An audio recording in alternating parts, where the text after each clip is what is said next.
Hi. um, I'm gonna go ahead and share this link really quick to a few places, and then we'll get started.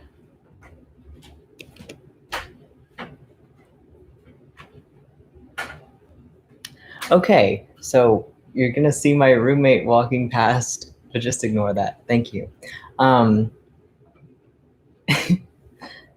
So I wanted to just check in and say hi, but also there's this cool piece of art that I want to show you guys. Okay, so I want to say first of all that it's it's potentially disturbing. It's not visual. It's an album, but it is potentially disturbing. So if you don't want that, then just don't listen to it. Like I'll talk about it, and it's not really creepy to talk about. It's about dementia. I'll just fucking explain what the piece is, and then you guys can decide whether to listen to it yourselves. So let me find it, and then I'll send it in the chat so that you guys can watch it if you want, or listen, I guess, because it's not really a video. But it's called sorry for playing a little bit of it. It's called Everywhere at the End of Time by The Caretaker, and it's 6.5 hours long, and it's basically an album that is exploring the stages of dementia. And so what it is, there's 6 stages. And the first stage, it's like normal music. It's kind of, I guess, like, I don't want to say old-timey because that's very vague, but it's like music that you would find on maybe a record player or something, like kind of classical. And then as the stages progress, it gets sort of more distorted. I don't know, distorted isn't maybe necessarily the right word, but like they take the same songs, right, and then they just sort of mix them together so that it becomes less and less recognizable. And by the end, like you can't recognize it, and then there'll be little pieces where it'll be like, oh geez, and it's like a 6.5 hour experience. So I haven't listened to the full 6 hours. I will say that. If you want to experience this, I would maybe recommend doing what I did, which was I took about, I think, 2 hours. You don't have to take 2 hours, but just to click through it, and then like each song sort of do a few areas in that song, and then just listen for a couple minutes. And you're gonna need to like click more in the last few songs, or like the last half, I guess, because in the first part, most of the songs are like 3 minutes or so. Like their average song length, like their normal songs. But then I love this album so much. As you gets further on, like they get like longer and longer. I think the longest song is like, it's like 40 minutes or something like that. Let me check.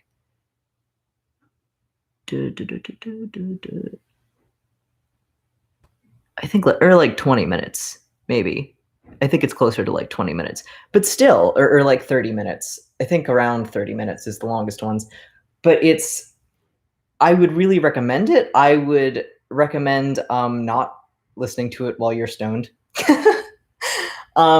And my favorite songs from it, if you're interested, there's a song called Back There, Benjamin, it's like mostly, it's closer to the middle. It's the first one in stage 3.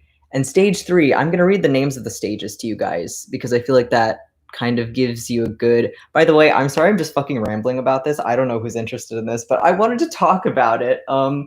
But stage 1, right, like I think they don't really have names, I guess, but I'll read the little descriptions.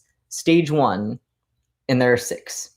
Here we experience the first signs of memory loss. This stage is most like a beautiful daydream, the glory of old age and recollection, the last of the great days. And then stage 2, the second stage is the self-realization and awareness that something is wrong, with a refusal to accept that. More effort is made to remember, so memories can be more long-form with a little more deterioration in quality. The overall personal mood is generally lower than the first stage, and at a point before confusion starts setting in. Stage 3. Here we are presented with some of the last coherent memories before confusion fully rolls in, and the gray mists form and fade away. Finest moments have been remembered. The musical flow in places is more confused and tangled. As we progress, some singular memories become more disturbed, isolated, broken, and distant. These are the last embers of awareness before we enter the post-awareness stages. Stage 4. Post-awareness stage 4 is where serenity and the ability to recall singular memories gives way to confusions and horror. It's the beginning of an eventual process where all memories begin to become more fluid through entanglements, repetition, and rupture. Stage 5. Post-awareness stage 5 confusions and horror. More extreme entanglements, repetition, and rupture can give way to calmer moments. The unfamiliar may sound and feel familiar. Time is often spent only in the moment leading to isolation. Stage 6. Post-awareness stage 6 is without description. And so the songs, I have 2 songs. It's all good. Like, that's the thing. It's all good, but it's also 6.5 fucking hours. So my favorite songs are Back There Benjamin from stage 3. That's the first song in stage 3. It's at an hour and 23 minutes. And then the last song, Place in the World Fades Away, in stage 6 at 6 hours and 9 minutes. So I would really highly recommend listening to this if you're interested. And I guess why it captivates me so much, because I found this album, I hadn't heard of The Caretaker before this. I hadn't heard of this album before this. I found it through a Solar Sands video, if anybody knows Solar Sands on YouTube. And I found it about a week ago, and it really got me because I think something that I consider personally to be one of the scariest things is, I guess, like, I don't want to say losing your mind because maybe that's not the right wording, but losing control of your mental faculties, losing your memories, losing your recognition of things.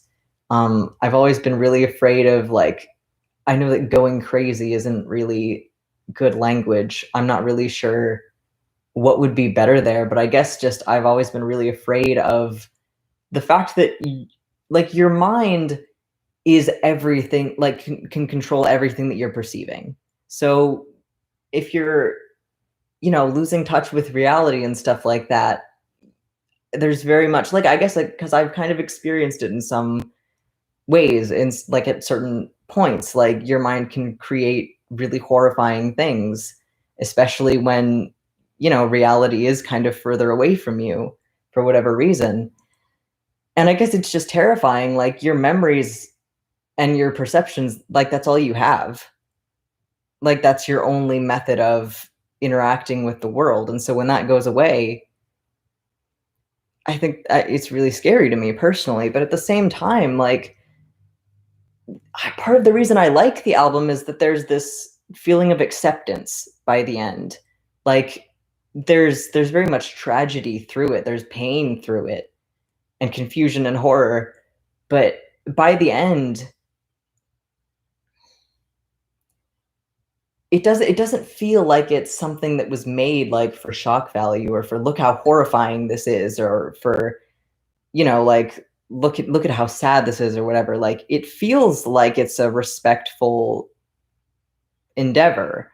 And I didn't fucking talk about my favorite part yet, which is the album artwork. There are 6 of them. There's a different piece of artwork for each stage. And it's basically pieces of art where it's, like, almost recognizable as an existing object or form, but it's not. Like, it's not anything real. And so they're sort of playing off of that theme, right, of the familiar becoming unfamiliar, of, like, elements of things that perhaps you could hypothetically recognize, but they're not actually real. And that, because I think that was the theme of the Solar Sands video, it was that weird picture, if you've seen it, where, like, it's a room and it just looks like a pile of junk, but nothing's actually, I think it's, like, AI generated, so there's no actual real objects in it. But yeah, so if we look at the first one, if you guys want to go and look at this with me, I don't know if I can screen share with y'all. Can I screen share? I don't know how I would screen share. Does anybody know how you would screen share? I guess not. But so the first one is, like, I really like the first one. The first one's my favorite. It's sort of this, like, pillar. It looks like a book. that you rolled it up and then like some of the pages are kind of wrapping around the back. But it also doesn't look like that. It looks like it's made of concrete or something like that. There's this weird sort of um, ripple in what look like the pages, but then the pages also don't look like pages. They look like, real, they look like stone forms almost. And it's so simplistic. And I think that this piece captures the whole thing, honestly. I think this is my favorite piece of all of them. And then the second one, it kind of looks like a flower vase. I had talked to my roommate about this, and he said that he thought that this one would be better suited for the first stage, which I would agree with, but also like the first stage. I can see why they put the original image because it is the one that like carries the album, right? But the second one, it kind of looks like some sort of flower vase or something with flowers sticking out of it, but the vase is like really like a really weird shape. The kind of I like the sort of way you can see the brush strokes are very odd and like wiggly. And it almost looks like on the one side, like they're hypothetically and stuff like that. What does it remind me of, Um, and then stage 3. I like stage 3 because there's a lot of stuff you can find in it. It's very cool. Again, I find the brush strokes on this one really interesting and a lot of like very interesting shapes. There's one, if you're looking at it, sort of on the bottom right-hand corner. It almost looks like if you've played the game Off. I know that was like a big thing for a while. I really liked that game. It looks like there's like a character there that could be from that game, where it almost looks like he has a sort of this kind of shaped mouth, and then there's like some sort of a thing. I'm sorry, I'm not fucking explaining this very well. But then there's like this thing in it that's sticking out, and it almost looks like some sort of like tongue thing, but like a proboscis or something like that. And then it almost looks like he's like walking or like waltzing around or something like that. And I really enjoy that. And you can find a bunch of stuff like that in like all of these images, and I really love it. And then stage 4, I have very mixed feelings about the one for stage 4. It basically like is the silhouette of what you have these sort of really solid like I'm not fucking explaining this very well. Just the way that her forehead is rendered, and I say her, but it's like this isn't a woman. It's it could be anything basically. But like the way that this is rendered, it's very much not how you would render a forehead if you were painting a human person, right? And that's I think what makes this piece successful, because I have very mixed feelings about it because it's almost too representational for my taste for this context, but then also it's not at all, sort of, when you look at it. So I don't know. I like it. It's just like, does it convey what stage 4 is? That's my thing. I don't know if that one fit well in stage 4, but like whatever. And the next one for stage 5, I really like this one. Okay, we have this sort of, it looks like bismuth. Yeah, the stone that sort of, it's very like geometric. There's all these like little sort of square and cube forms in it, and that's like a naturally occurring thing. Have you ever seen people like melt bismuth and create bismuth crystals? It's very cool. If you're interested, look that up on YouTube because it's very neat. But then it also looks like there's like a dancer standing on top of that shape, like with a fan or something like that, like. And then there's sort of an arm out the other direction, like fans over here, arms out here. And then it almost looks like there's some sort of a stick, like some sort of rod, a baton or something like that. And then it almost looks like they have a big head feather or something like that. I really like that one. I also really like the colors. They're very muted, but also there's a lot of like pinks and blues and greens in it. And I think it works really well. Stage 6, I actually don't like. I feel bad. I want to like it, but I feel like stage 6 for what it is, like, I feel like the piece they used for stage 6 again is too representational. It sort of looks like I guess like a piece of poster board or cardboard or almost something like that that's standing up, and then there's almost like a sort of a square of tape or something, looked like tape on it, and then there's like little they almost look like hinges or like post-it notes on the side or something like that.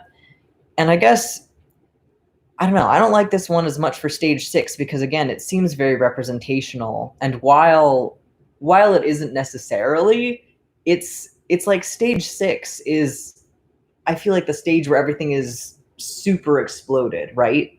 Where it's very much like not like things aren't familiar anymore. And so I feel like it's kind of weird to have this piece representing it that there aren't many possibilities for what it could be. Like it's maybe not necessarily completely grounded in reality, but it is also, it very much appears to be like an object. And that's, at least for me, what my brain just attaches to. And I'm like, oh, this is a piece of poster board with tape on it, you know? And even that as an object isn't super compelling to me. I don't know. But that, I don't want to just be criticizing this fucking thing because I love the whole thing. But yeah, I don't know. I have beef with it. But yeah, I just had to tell somebody about it because I shared it with some of my friends, but I don't know. I just wanted to tell more people because I think it's really interesting. I think if you want to get a lot out of this piece, like it has the potential to be really intimate and personal, like a really intimate experience. And I think that aspect of it also makes it really scary because I know that for me, almost the thing that got me the most listening to it was the anticipation. And the anticipation for me, my imagination coming up with what could be next was worse than what was actually happening most of the time, right?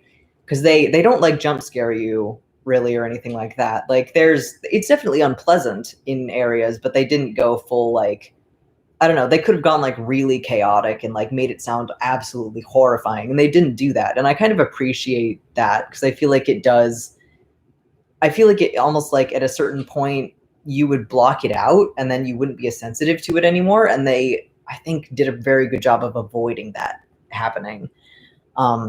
Because it does keep you engaged. It keeps you wondering what's going to happen. And it's like, while it is scary and it's very tense in some places, you want to know what happens next, you know? So yeah, I wanted to tell you guys about that. My rant is pretty much over now. I just wanted to say hi and tell you guys about that. um, Also, sad update. Last time I had shown you guys this mug, it broke because we didn't have a coffee table for a little while, but we glued it back together, so it's fine. I'm drinking this ginger tea. It's new because I just found the little packet in the back of our cupboard, and I don't know where it came from because I've never had ginger tea before. But there's a first time for everything, and I like it. 10 out of 10. Would recommend ginger tea.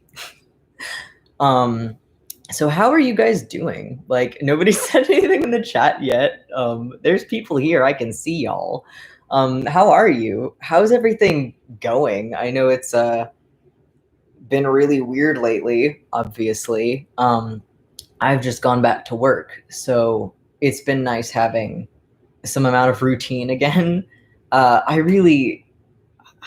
Humans aren't meant to just not have any goals for what they're doing, or not goals, I guess you can have goals, but like I do feel like some amount of routine is very important for people, and especially when there's nothing that you feel like you're doing. It can be nice for a while, but then like when it's weeks and weeks and weeks on end, it's just like, fuck, I feel like shit now. And then the answer is like, or not the answer, the question is like, well, how do we feel less like shit? You know what I mean? And art for me has been a big part of that personally, because I kind of feel like, part of the danger is that it just gets stale in your brain, especially when you're not interacting with other people like in person. Because I do feel like there's a difference. Even if it's video chatting, I feel like it's still different because you're not physically there. Like when you're not interacting with people, you kind of can get really caught up in your own head, and it doesn't take much to run yourself in circles. You know what I mean? I was having some trouble with that for a while. And I do think like focusing on a few things in the day that I knew I wanted to get done. Like, for example, I've been holding myself to drawing a picture every day, and going on a walk every day, doing push-ups every other day, and then running every other day. And I fucked up with running lately, but I've gotten back on track. But it's like, it doesn't have to be those things, obviously. Like, if you figure out sort of little things, and they can be little things, you know, that don't like take any effort. If you figure out little things that you can build up into habits, I really think personally that that's a big part of like keeping yourself stable in this kind of thing. Because otherwise, like, the days they blend together and you feel like kind of garbage, like, oh, I'm not doing anything, but then I feel like I shouldn't feel guilty for not doing anything, because it's not like there's anything I'm not getting done that I need to get done, but you still kind of feel like junk. Yeah. So I would suggest routine if anybody's having a hard time with that. But like, oh, people are saying things. I really miss human interaction. Yeah. Yeah, I feel that. I'm not even like a super social person to begin with, but like, yeah, I miss my friends, dude. I can text my friends, I can video chat with my friends, but it's not the same as being in the same room with somebody. You know, I feel like the dynamics are different over video chat and stuff like that. Like, when you're physically present with a person, there's so much more going on with like body language and like how close you are to each other and stuff like that, and like your voice volume and stuff like that. And I just feel like a lot of the sort of intricacy of communication can get lost over video chat. So yeah, I feel you on that. Um, Hi, I also do digital art. Oh, nice. If you wanna send me like your portfolio or something, that would be cool. I like looking at people's art. You popped up in my mind sorry, my mind just now, and you're streaming. Wow. I fucking mind melded with you, dude. We're having a psychic connection. How does it feel? How does it feel being fucking psychic? I love your videos. Thank you. Maybe at some point I will make another. um, ugh. Speaking of that, and speaking of the whole gender debacle, my God, part of part of why I haven't come on here is because I am like figuring out how I feel about a lot of that stuff right now. I've been doing that, but like, I'm not under the illusion anymore that this is going to be like a quick process. Like, 7 years of my life, I'm not going to just bounce back from that instantly, you know? And there is a lot going on around this topic, and it's like, I've kind of I've kind of stopped trying to make myself have an opinion about it, if that makes sense. Because for a long time I was like, okay, I'm gonna do a shit ton of journaling. I'm gonna look through all this stuff. I'm gonna read whatever I can read, and I'm gonna see where I fall, you know. And that worked to a certain extent, but there's just so much stuff so much of it is subjective, right? So much of it is just whatever you believe, whatever your priorities are. And then for a lot of stuff, like, multiple things are true at once. So like, it really does just depend on your priority, or like even just your personal life experience. What you've seen personally is going to change how you think about things, right? And so what I'm working on doing right now is just like holding a bunch of things and being like, okay, all of this can be true at once, and then just sort of trying not to judge it immediately, but just being like, okay, let me look at this and recognize this as, these people think this is happening, blah, blah, blah. Like, here's just what reality is, right? Or at the very least, some people's projections of reality, right? And that, I guess it just, I, I feel like I don't necessarily want to talk about this subject like I know shit. But then at the same time, it makes me mad that there are a lot of people that, from what I've seen, very much don't know shit, that are talking a lot about it. So at a certain point, it's like, do you have a responsibility to say something? I don't know. Sorry for not reading the chat. You can check out my channel. All my videos are there. Okay. I don't think I can do it from this screen for some reason, but I will go back afterwards, and I'll probably subscribe. Go on world domination, says Heart. I like your name. Oh, Vadia, you're here. Big Pisces energy. I don't know what that means, but I trust you. Please do videos seriously. I'm so bored. YouTube has kind of become my only entertainment. Yeah, same. I've been watching a lot of fucking Bon Appetit Test Kitchen. I'll probably make videos. Y'all just want me to make stupid shit? Because honest to God, like, that's kind of what I'm thinking. I might occasionally pop in here for like a, hey, you guys want facts or like facts and logic or whatever, but I just kind of want to fuck around. I don't know. I think it'd be fun to, I've always thought it'd be fun to have a YouTube but just mess around and not give a shit. I don't know. Might do that. Who knows? Maybe I'll do the mug tour that I mentioned last time.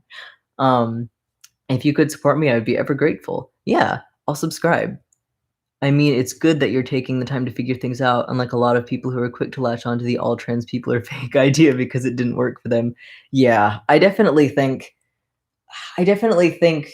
with detransition, there's a lot of like emotional pain, right? And I think there's it's a very human tendency, and this isn't just with detransition, like a very human tendency to be like, who is responsible for hurting me this way, right? And I think one of the hardest things for me kind of, I guess, getting through all of this, and this is, I think, partially why I didn't do that as much, because I had already had 6 months to think about this, but like, we are all responsible for our own actions, right? So it's like, even if I wasn't necessarily, even if I didn't necessarily at the time know myself well enough to make that decision or whatever, like I still made that decision, right? When when I was like, before I went on hormones, I considered the regret thing. I didn't know of the word detransition, but I was like, I have to consider regret, right? And at the time, like, I was like, okay, even if I regret it, I think it's worth it right now. I've been hurting like this for years now, and this is like, I've tried other things, I've been to therapy and stuff like that, and this is what seems like will help me. And if it doesn't, then that's a shame. Damn. Um, but like, it seemed like the logical next step. And I still do wonder, if I'd never gone on T, I wonder if it still would have been inevitable anyway. I don't know. That's kind of off topic, sorry.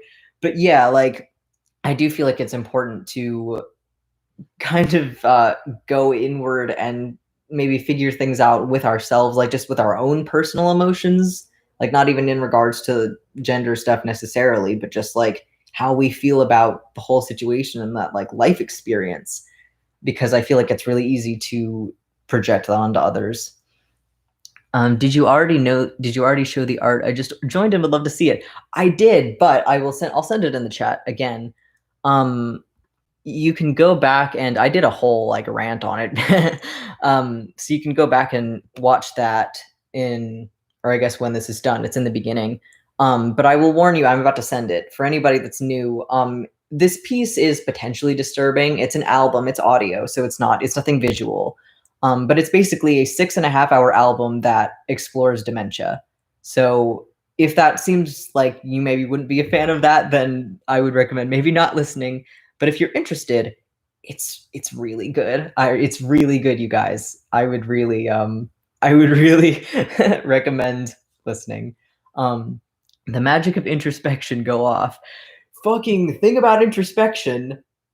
Thanks for bringing that up. I mean, I guess technically I brought it up, but still, like, fucking, there's a goddamn difference between, and I'm not an expert on this, but there's a difference between, I guess, like, genuine helpful introspection and like just fucking ruminating, like anxious rumination. And the line is so thin. I'm trying to figure out, because I think a big part of it is balance, because sorry, I'm fucking all over the place. My brain works like a spider web, and there's little spider webbies, and I'm fucking sorry about it. But so I think that the first or the second kind that I mentioned, like the neurotic sort of rumination disguised as introspection, I think that was a big problem for me in transition. I'm gonna burp. You're welcome. um, um, but I think that neurotic introspection was like a really bad thing for me, because I took the whole think it through thing very, very seriously. And I think it was too seriously because I think when you, especially when you're very like disconnected from your body and your bodily sensations and your actual feelings, it's really easy to just kind of think yourself into a pit. And the a solution that I'm finding for this right now, because I still struggle with this, like I'm a like notorious overthinker. My therapist is like, holy fuck, like it's bad. It's not that bad, but what I've been doing is trying to have more in general like an external focus, right? Focusing on things that like some sort of craft, right? Some sort of thing that you can build up a skill, right? Something that becomes meditative, and focusing your energy on appreciating the world, like the external world and stuff like that, but then not like super pushing yourself off balance by, I do a lot of journaling as well. So it's like if you allot time for that kind of thinking and that kind of like trying to figure things out, then I find for me it makes me less likely to feel like I should be trying to figure things out just in my free time or whatever. Like I feel like I should be trying to figure out, oh, how do I feel about this fucking thing with gender? Or how do I feel about my like future career prospects or whatever thing it is that I'm trying to figure out? It's not actually super productive to be thinking about that like constantly all the time and trying to like figure it out, because a lot of the time you're not getting anywhere. And journaling is really good for this because it's like you call yourself out on your bullshit in a way, because once something's written down, it's a lot easier to see where like the holes in logic are, where or like where you've maybe jumped to a conclusion, or maybe where you recognize, oh, that seems like something that I have strong feelings about. Perhaps I should evaluate this further. I think journaling is really good for that. Yeah, I think there's a lot there's a lot that we can do that we would call introspection that might actually be making things worse for us. And so, yeah, that's a big thing that I'm trying to figure out right now. What are your career goals slash ideas after college? I know everyone hates this question, but I'm curious. You're not wrong that everyone hates this question.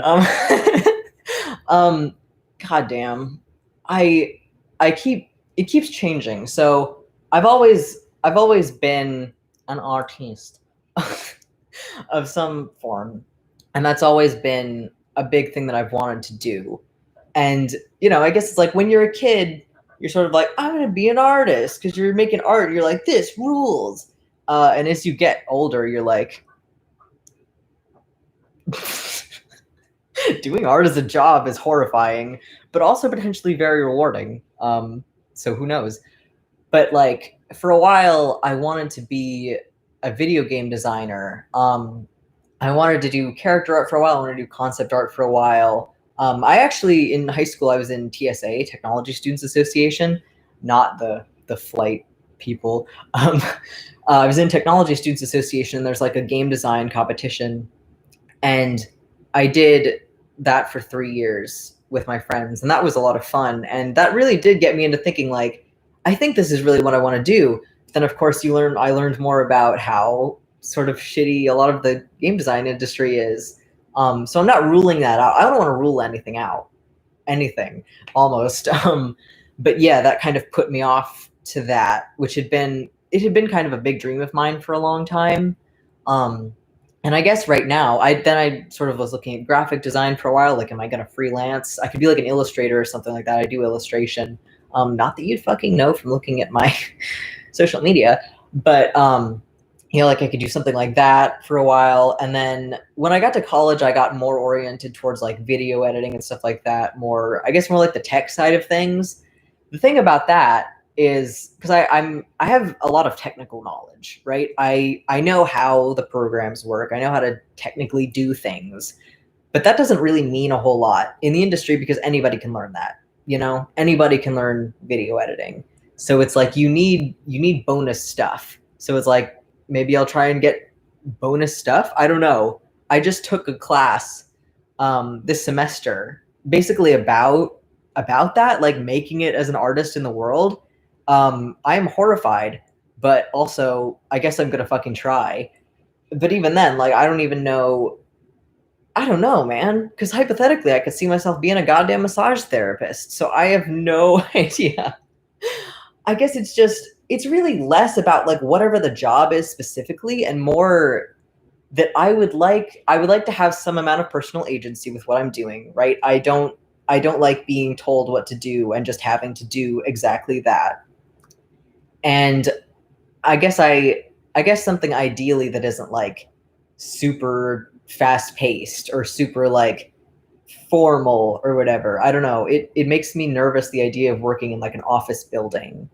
Um I don't know. I feel like it would maybe rot my brain. But just I feel like there are a lot of things that I could make work, you know? So I'm not super attached to any one outcome at this point. I'm gonna like keep all my preferences in my head and then just sort of move through all of this bullshit however it comes at me. I don't know. I'm scared, but it's gonna be fine. It's gonna be okay. um Low budget Claire. That's a good idea. Like like that I would do it, or just like that Claire needs a lower budget or something. I don't know. You are amazing. That is, I would not agree with that, but thank you. Um, thank you all. Yeah, thank you fucking everybody for being here. Oh shit, that's the class I need. I can give you my notes. Honestly, like if you want to DM me, I'll send you my notes. They're not good. Honestly, it's like I'll literally just send you like the Google Doc that the professor made. Maybe I'll copy it so that it's not like connected to her account anymore, but I can literally just send you the document for that class. And then I can explain things if you want like an explanation. Um, yeah, but it was very helpful. It's very general, of course, and it's very like surface level, but it was still helpful. It very much helps me like be more realistic about it and be like, fuck, I have to think about this kind of thing because I'm going to have to make money and I don't want to work at this bookstore forever. Don't be a designer if you don't want to do what others tell you. Yeah, that's also part of what made me not want to do design. Clients are notorious for taking amazing art and ruining it due to their subjective preferences. It's obnoxious. Yeah, I did commissions for a little while in high school. And yeah, it's like I respect that people want different things, you know, like people are gonna have certain preferences for things. They're gonna be like, oh, I don't want like this because of whatever reason. But it is just like it's weird as a person that studies that kind of thing, interacting with people that don't study it and then being like, but this really isn't a good idea. I shouldn't make it this color. I shouldn't make it this shape. Like, you really don't want me to do that. I know you want me to do that, but do you really want me to do that? But also the customer knows best, I guess. I don't know. Yeah, I did that for a little while, but I stopped because I didn't like it. Um, I did always think that selling like prints of my art would be interesting, but my whole thing with my art right now is that I'm very like I'm still very private about it. Like I recognize that I'm talking about my art and it's like the only art that you guys would have seen of mine is what's already like the video art that's on my YouTube channel and then like the very small amount of stuff that's on my Instagram if you've even looked at that. Um because I got really like depressed when I was a teenager because fucking you're a teenager and also other shit. But a lot of it sort of I used to draw like constantly.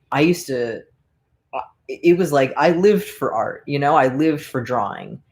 And I got really depressed and I just slowly like petered off and just stopped drawing.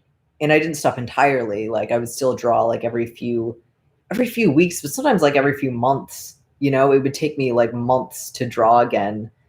And it was really a bummer. And the last few months I've been getting back into it because I've been happier. I've been feeling more like myself. I've been feeling more like I can do things like that again.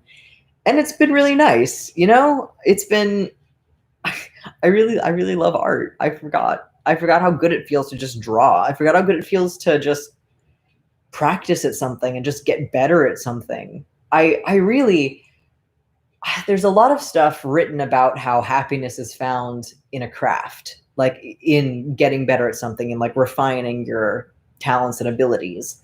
And I really believe that. I really think if there's something that you enjoy and you know, you don't even have to be good at it, but like something that you enjoy and something that you can like practice and get better at, I think it's super worth it, even if it doesn't have anything to do with like your job prospects or whatever. Like spend 5 minutes a day drawing or playing guitar or doing whatever it is, you know? Like that's the stuff of life, you know?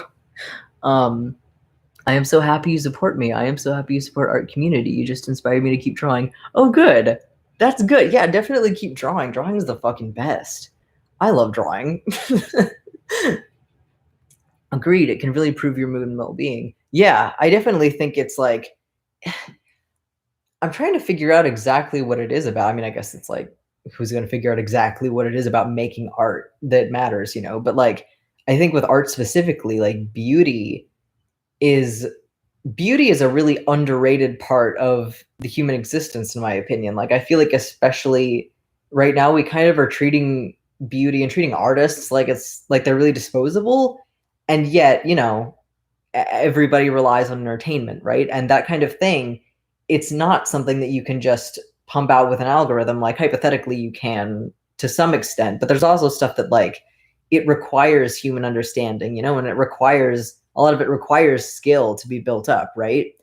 And I think that beauty is something that it's like a piece of the divine. There was some I was reading. Okay, so I've been reading the book. Uh, I've been listening to an audiobook of Deep Work by Cal Newport, which I would strongly recommend if you feel like social media has fried your attention span. It's a very good book. But I was listening to that a while ago, and I think it was in that book that he mentioned. I literally just completely lost my train of thought. Give me a sec. Oh yeah, where he mentioned it was some book that I haven't read yet, but now that I might go back and read some thinking about it again.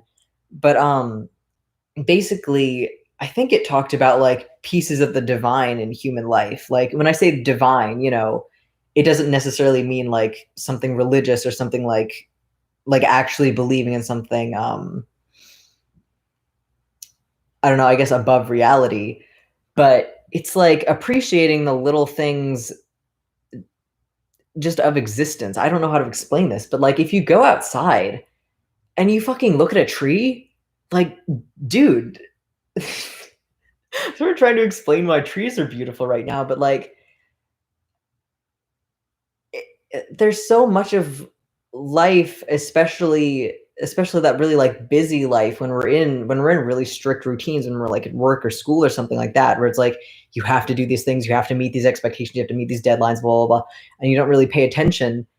And then just the natural world is so it just exists. And I feel like a big part of why that's so impactful is because it takes you back into that state of being instead of doing, right? And with the being doing thing, of course, there's a balance again. But I've noticed for myself that I tend to gravitate really hard to doing. And I think that's a thing that a lot of us do, probably, especially like, you know, if you are in like, I don't want to say a first world country, but like if you are, you know, working under capitalism and you're going to school, you're going to work and stuff like that. Not that that stuff is bad, but just that it's very easy to become completely wrapped up in it in a way that kind of makes you forget everything else. And then it's sort of very easy for your whole worldview to become really gray. And I think that's why mindfulness is really important, because it lets you look upon existence with compassion, right? Like just instead of cursing the world and stuff like that, and like cursing God for, you know, why would you put me in the situation? Why would you make me feel this way? Why would you do this to me? Like instead it's like it is fucking wonderful to exist, man. It's amazing to be alive. Like there's beauty in literally everything, and it's incredible.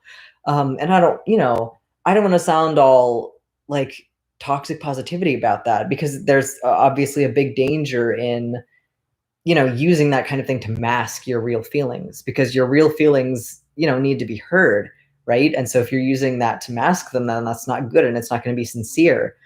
But like I feel like feeling your feelings is really a good path to that, right? Like learning how to be with yourself and getting in touch with your physical body and like being like, okay, I I feel this certain way. Like it might not feel good, but like, what's up with this? Like I should listen to this because it's information, you know?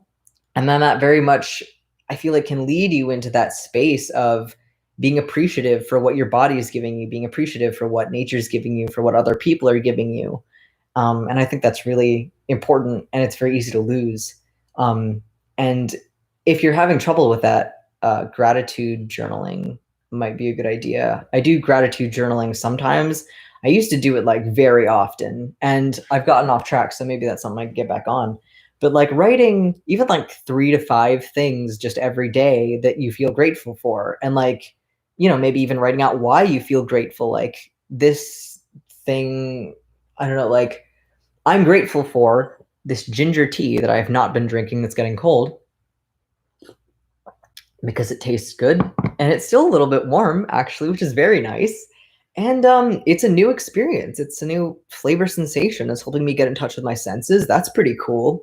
Getting in touch with your senses is super important. Stop and smell the roses. Yeah, absolutely. Speaking of roses, there's a church near me that has the most beautiful pink roses. They're like this big. They're so pretty. They're like this like baby pink. They're so gorgeous. I love flowers. It's been getting warmer here. I mean, obviously, I'm in America. Um, but it's been getting warmer here, and the dollar store has like seeds. I think they have flower seeds. I know they at least have vegetable seeds, but I'm pretty sure they have flower seeds. I'm considering trying to grow some plants. I have killed many a plant in the past, but I also have a few that are alive right now. I have a dragon tree, I have an aloe, and these 2 little like sproutlets that I took out of the dirt because the little aloe sprouts, they just grew out of the dirt. And they just look like this. There's little teeny guys. This is the dirt. And there's like, it's very cute. I love them. And I put them in these little tiny pots. So I have those 2 little aloes. And then I have a third aloe that's a little bit bigger in my room. And I had an air plant, but it died because I forgot to open the curtains in my room and it didn't get sun. And now it's dead. And that happened for like a few days because I've been not being in my room. And here's the thing, like, I feel like another like self-help thing for this whole thing. Get out of bed, get out of your room. It's not good for you to stay in there all day. um, like separating your space, right? I literally have there's technically 3 rooms in our apartment. One of them was our old roommate's room, and they moved out I think like a month ago or something. So we now have like an extra room. But before it was only like the 2 rooms, right? And so it's like tough when you have 2 rooms if you're, maybe you're living in a dorm or something like that, or you're in an apartment. I don't know, or you're in a house with your family and you're like, I don't really want to be around all these people all day, and my only safe space is my room. Like that makes things difficult. And I think going on walks can help with that too. Like wear a mask if you want, stay 6 feet away from people. But like I think walks, even if it's just for like a few minutes every day, I think it's good to get yourself some solitude and also get yourself out of that sort of cave that can kind of develop, I don't know. I don't know how long this is going to go on. I don't know. I hope you guys are doing okay. Like I know some people are fine and some people are really not fine. Um I just I hope you're okay, and if you're not, like I would recommend all those things, but also like you can DM me or something, like, and we can just chat. It can be about anything. It doesn't have to be about something fucking important. We can just talk about like whatever your favorite animal is or something, or like what are our favorite movies or something like that. Because I do feel like just sometimes even if you do have friends that you're talking to and stuff like that, it can kind of feel weird. I don't know. I don't know how to describe that, but if you need anybody to talk to, I'm here. I'm watching you from my cave now. Feel you on that. Go on like 2 every day. Walks are good. Get out of your cave. Go make some tea, even if it's just for like 5 minutes. It's good for you. At least let some sun in. Sun's very important. Sun is so important. Oh my fucking god. I'm part of the reason I'm going on about this is because I was having a shit time for a little while there, and I'm just now kind of coming out of it. And that's also part of why I didn't show my face anywhere because I was like, I don't want to infect y'all with my vibes. Um, but I feel like I feel like I am doing better now because like I'm getting sun and stuff like that and getting outside. So, as much as it kind of sounds like your mom being like, "Hey, you should get some exercise," or whatever. Sorry. Like it is really important, So sunlight, I honestly think is like the number one thing. And also, eating well. But if you're cooking all your food and if you're like my age and you're like, not fucking very good at cooking yet, that can be kind of rough. So I hope I hope you're doing okay with that as well. And I have some cheap and good and simple recipes that I can give you if you want. I made the fucking best roasted potatoes last night. Roasted potatoes are so good. You just just potatoes, chop them, wash them first, chop them, and cut them into like fourths or sixths or something. Just chop them, and then salt, pepper, sea salt, pepper, and cracked black pepper. That's the best. And then just fucking garlic powder. And like if you have rosemary, that would be really good. We don't have rosemary, but I think rosemary would be really good. Pop it in the oven at like 425 for 20 to 30 minutes, and it's delicious. And it's very starchy, and you can put fucking ketchup on it if you want. It's yummy. I would recommend it. There's also like roasted carrots are really good. Any kind of roasted vegetable is really good. Vegetables are very good for you, by the way. Eat your fucking vegetables. I don't do a good enough job at eating my vegetables because they're expensive, but you gotta eat your vegetables. Yes, opening all the windows in the house to let the sun in equals instant serotonin. It fucking does. It fucking does equal instant serotonin. I swear to God.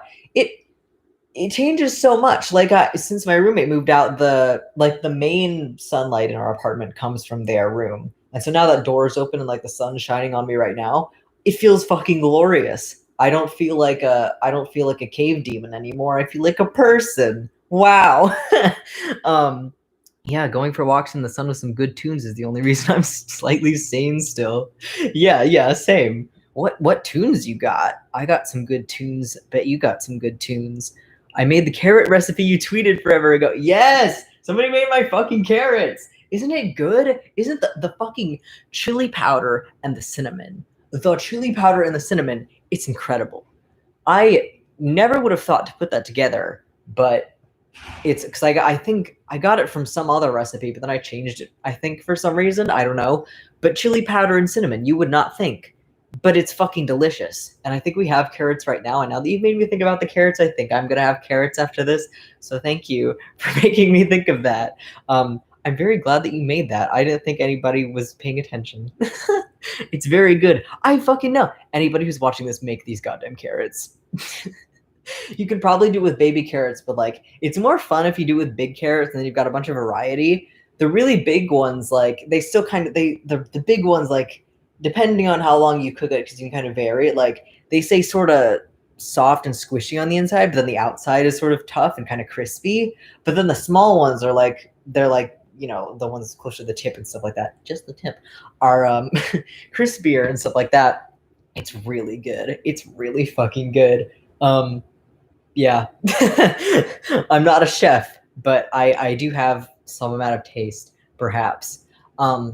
We've also just been eating fucking rice and beans, but rice and beans are like really versatile. We also have a rice maker, so that makes it easier. We can just like put lettuce in there and then it steams the lettuce for you. It steams the fucking lettuce for you. It's fantastic. And then you can put I put some chili powder on that. I put some sriracha sauce on that, some salt and pepper, some onion powder. Onion powder is really good. And then it's just, it fucking tastes good. It's just goddamn rice and beans, and it's super cheap, super easy. It's not exactly quick because it takes like an hour to cook, but you don't have to do a lot of work. You just put it in there and then you wait. So it's pretty easy. Highly recommend that if you are in a similar situation to me where you are in like your early 20s and trying to live. Or even if you're not, like, it's just fucking, it's yummy, it's cheap, and I think it gives you at least most of your nutrition. I don't know. Balanced diet is important. Maybe maybe my diet isn't balanced enough because it's just rice and beans. Yeah.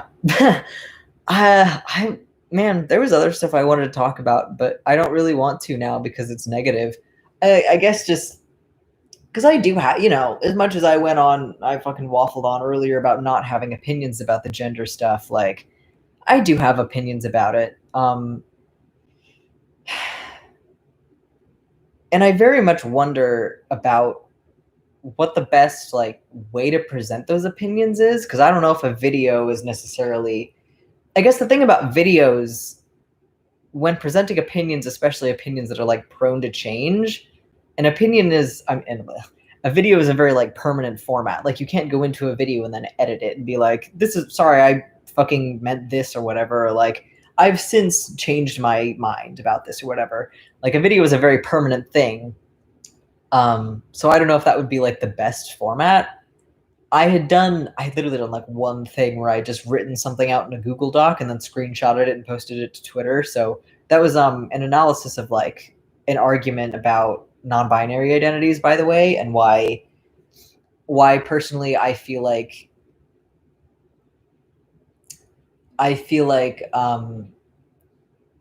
non-binary identities, a lot of the way that they're used right now, just reinforce.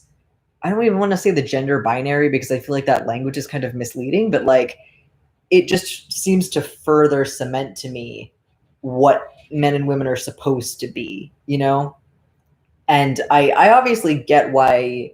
I guess it's like, I don't actually care if other people identify as non-binary. Like, that's not my beeswax, But when I think the greater narrative is sort of missing out on how complicated these feelings can actually be, and sort of, how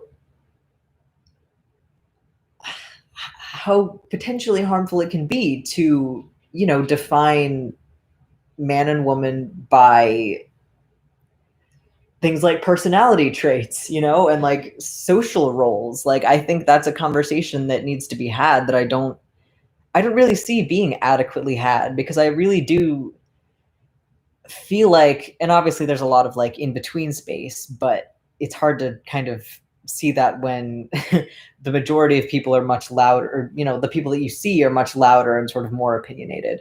Start a detrans podcast.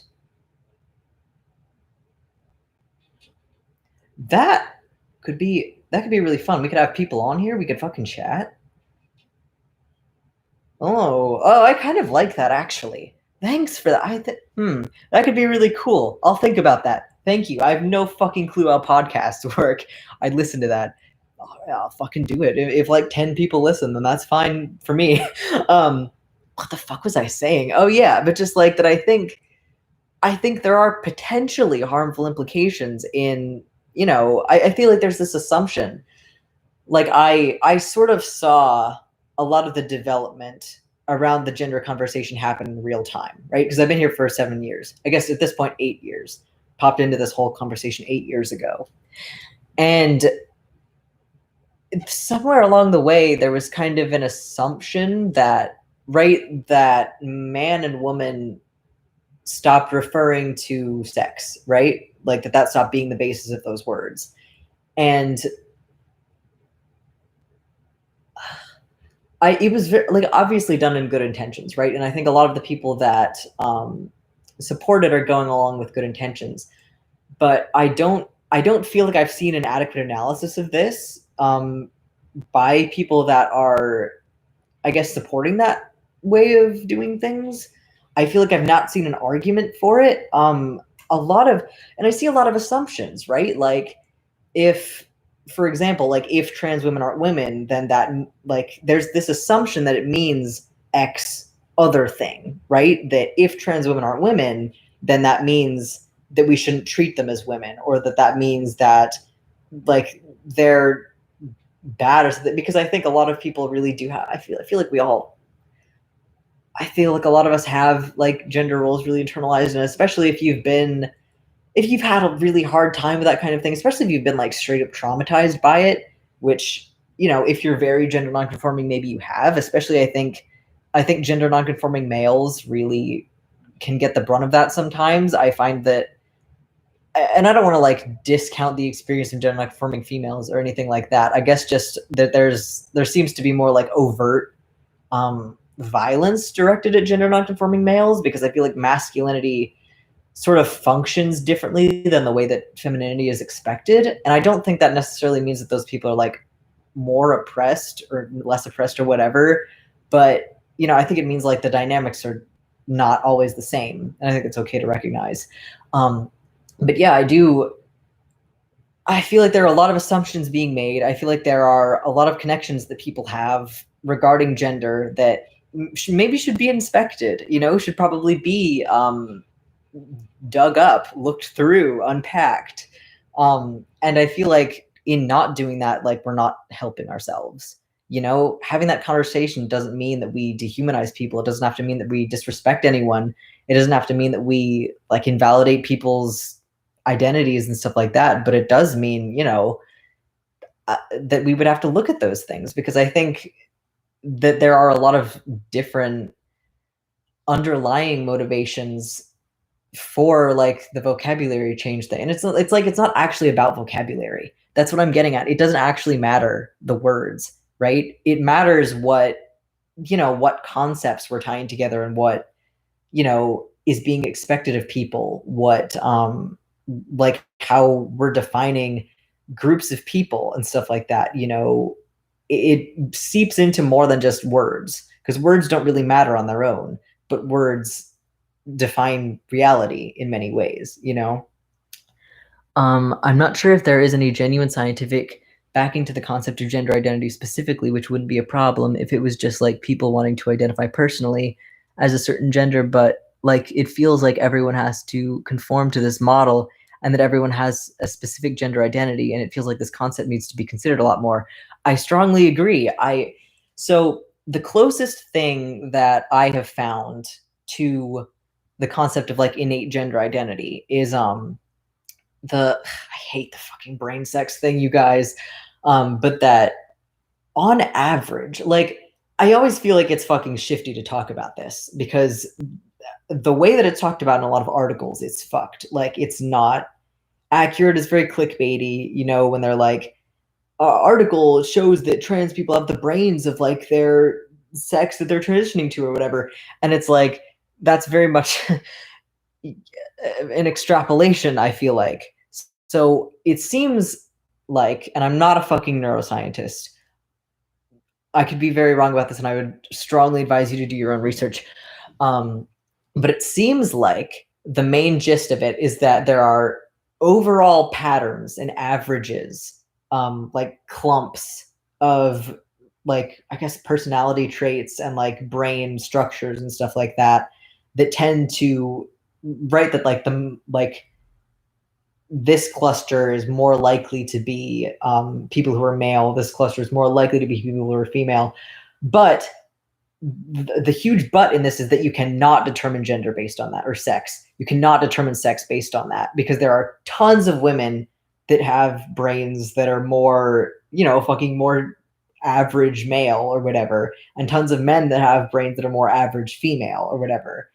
And I think I forget if it's one study or if it's multiple, but I believe at least the main study that people talk about when they're referring to that science, it's based on Blanchard's typology. We can go on about that, but I believe it was largely based on like the homosexual, transsexual group, and basically being like, these people have brain structures that are more similar to females on average. And to me, interpreting that, like the interpretation of that, I think is the kicker, right? I would say you could potentially make an argument that that makes those people women, but I have not seen a good argument for that. And I think that that is a horrifying assumption to make, quite frankly, that males with brains that very much more strongly resemble the average female brain. And again, these are very, I think, watery averages. Like I think the assumption then that in any way makes that person like not a man is regressive. So because I think it gives us a lot of information, and it makes a lot of sense to me, you know, that people would transition. Like I feel like another thing that kind of gets lost in the whole gender identity thing is people transition for different reasons. You know, like I I don't really buy anymore that like the main, or not necessarily main, I don't know about main, but like that the only reason people transition is like because they have this innate gender identity that is this fixed thing, and they're just transitioning to make their body fit their brain or whatever. I think it's a lot more complicated than that, at least most of the time. I think there's probably a lot involved with like development and stuff like that. I because I've heard people talk about that, right? Like I've watched people talk about like being very effeminate gay males and feeling like you didn't really have a dating life, feeling like you were not socially accepted anywhere. Just feeling really isolated and ashamed of yourself, right? Because, the whole concept of being a man, right?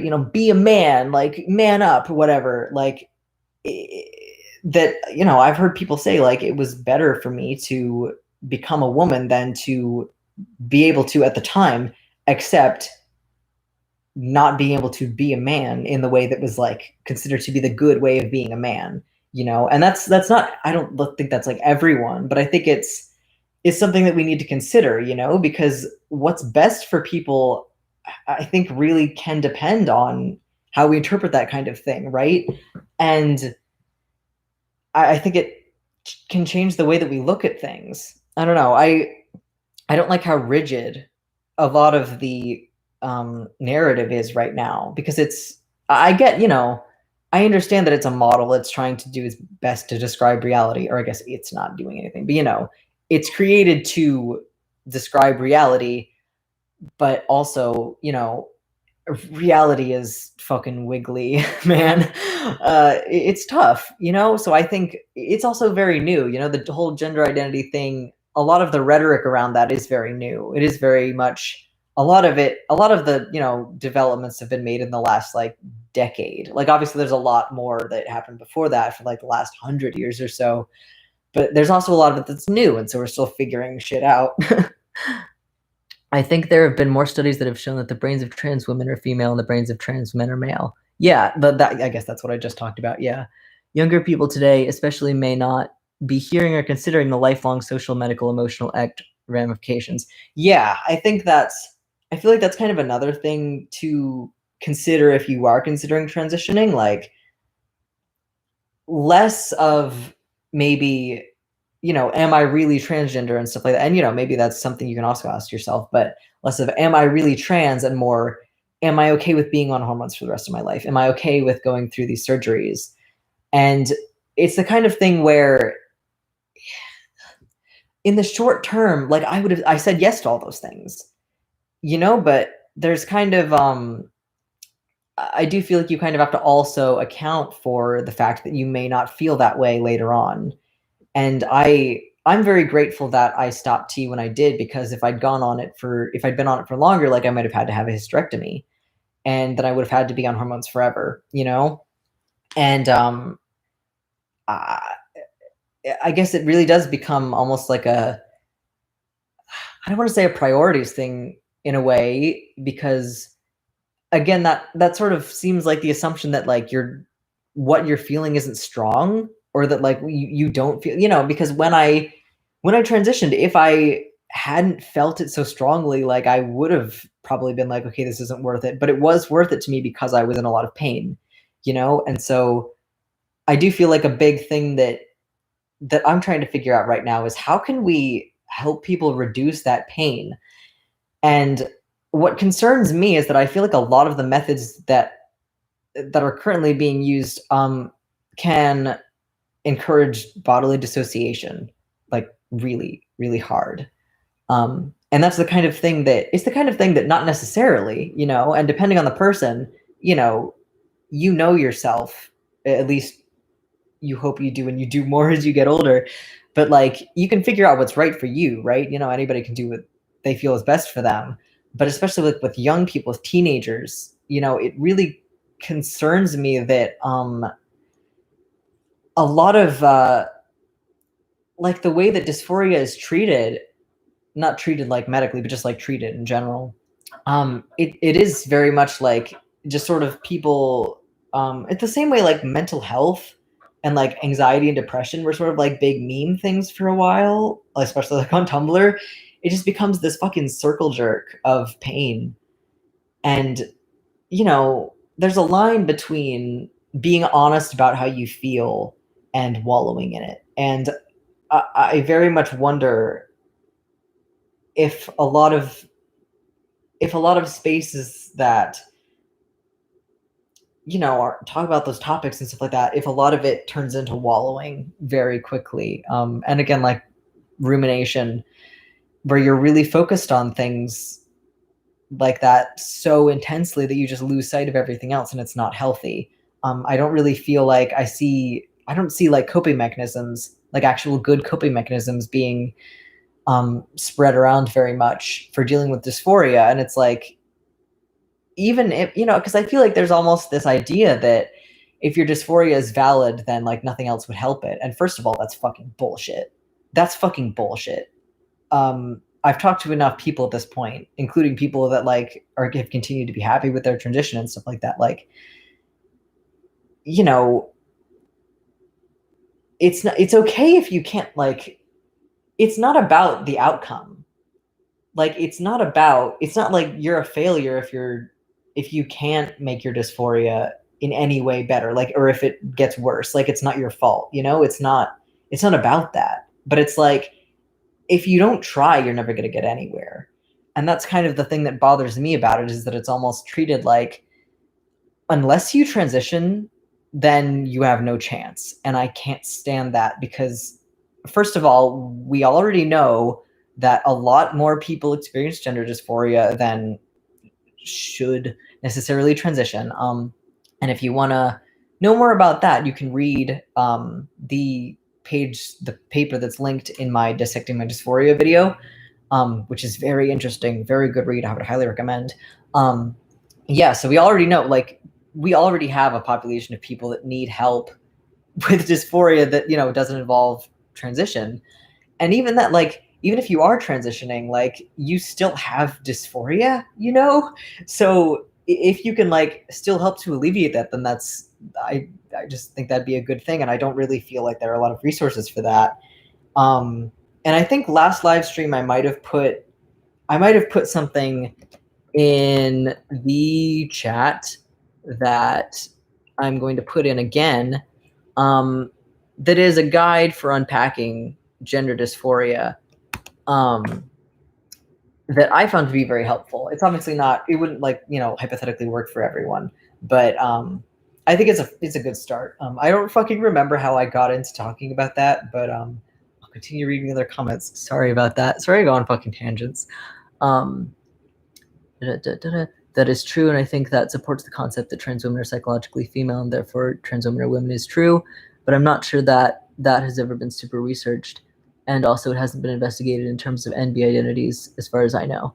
Yeah, I mean, I guess where I would not even necessarily disagree, but where I would question, right, is like, why is, like, when, I guess, like, what is the argument for womanhood being based on anything psychological, you know? Because I think that's something that does bother me as well about a lot of the gender rhetoric that I see. Not necessarily everything, and not in every space, but in some spaces, where it very much seems like we're going back to these regressive ideas of manhood and womanhood that are based around, like, social roles and stereotypes and, like, personality traits. And it's like, I like stopped, like when I stopped thinking about that way, that's when I felt a lot fucking better about myself personally. Like, I feel like there's a potential in seeing things that way, to see, you know, there's very much, I feel like, a lot of, like, performative acceptance of gender nonconformity that I see in a lot of those spaces. And a lot of it is, you know, like, people being actually gender nonconforming, people being, like, chill about it.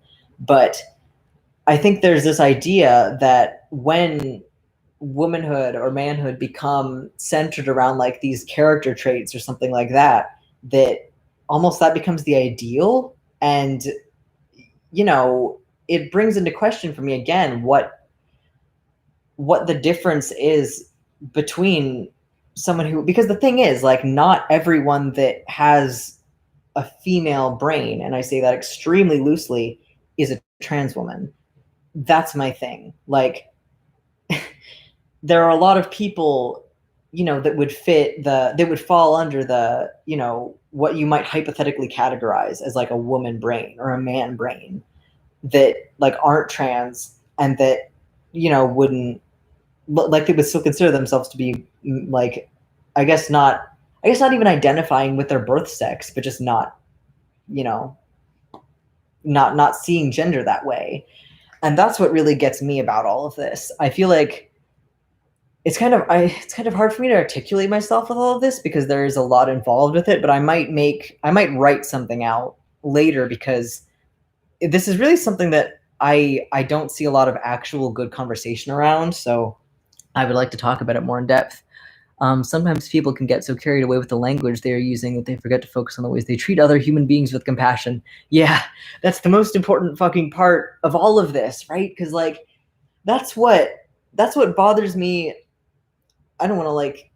I guess this bothers me both with like, and again, these are huge generalizations, but with a lot of like trans activism spaces, and also like a lot of rad femme and gender critical spaces, is that like there's very much this division a lot of the time between people that use this vocabulary and people that use this vocabulary or whatever, or just that have these different worldviews that maybe aren't necessarily actually very much in conflict. It's just that there are, little things that, maybe are disagreed upon or that haven't been thought through by whichever party or something like that. But then it turns into this whole like hostile thing, and it doesn't need to be that, like the most important part is that we're all people. The most important part is people being able to be comfortable with themselves. Like that's the point of all of this. I feel like it's really important not to lose sight of that, and I see that happening a lot. So that just fucking happens with big groups. Um, People try to justify their delusion. Meanwhile, there's a huge agenda behind all this eugenics and transhumanism. Young children today potentially signing up, whoops, the chat's moving, to be lifelong medical patients. I hesitate to like, I guess, say that there's an agenda behind it, because I don't know, I guess it sounds more conspiratorial than I think what is actually going on. But I do think that, there's money in medical transition. There's a lot of money in medical transition. And people don't like gender nonconformity in general. So, if you have a kid that's very gender nonconforming, and, you are just a fucking parent, and you see, all this stuff like with mermaids, mermaids kind of scares me, I'm going to be honest. Knowing what I do now about like the statistics behind that kind of thing, isn't it that like, I think this number might be wrong. So look it up for yourself. This is just what I remember, that like 60 to 80% of kids that like will have gender dysphoria in childhood will just grow up to be gay. Like 60 to 80%, the majority of kids.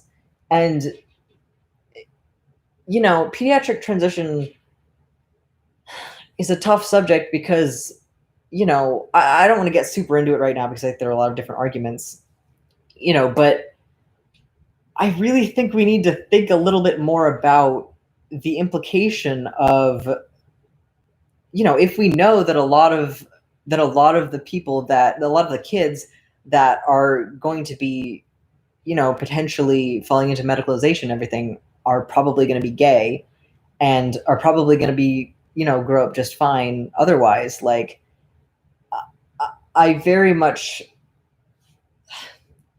I guess that's kind of where I get with a lot of this, is like, I think it can very quickly go back into that really regressive, you guys know the invert thing, that really old like homophobic idea that gay people are just like inverted, basically, like that they're attracted, like that gay men are attracted to women or to men because they have women's souls or whatever. Like, it seems very much to me to kind of become similar to that at times, and I feel like we could be more careful with the way that we're treating it right now. And mermaids, I really don't think is doing a good job with that. And I do think, you know, that considering that also complicates the whole gender identity thing, and that's also maybe why people don't want to talk about it. We gotta fucking talk about it. We can hopefully be chill about it, you know, and get things done productively, but I think we do need to talk about it. Big agree. I think that we need to slow down for a second and figure out what the fuck gender even is, because who the fuck even knows at this point? Yeah. Like, I think there can very much be an acknowledgement that we can simultaneously support people transitioning that need to transition while also recognizing that it's a very complicated subject, that gender is this very weird wishy-washy thing that, you know, people, it's a debate among different people what it even fucking is. And, you know, that I think because there are, you know, I've personally been in a few like detrans spaces on social media for a while now, and I'm seeing more and more people crop up, and, you know, at this point I don't think it's insignificant. Y'all, I don't know what it is today. Sorry. I had an egg earlier. Eggs make me burp sometimes. Sorry. Um, but what the fuck was I talking about? My burp ruined my train of thought. I don't know. My conclusion was probably, be nice to each other, but we should think about things. That's pretty much my position on most stuff. What would you consider a good coping mechanism?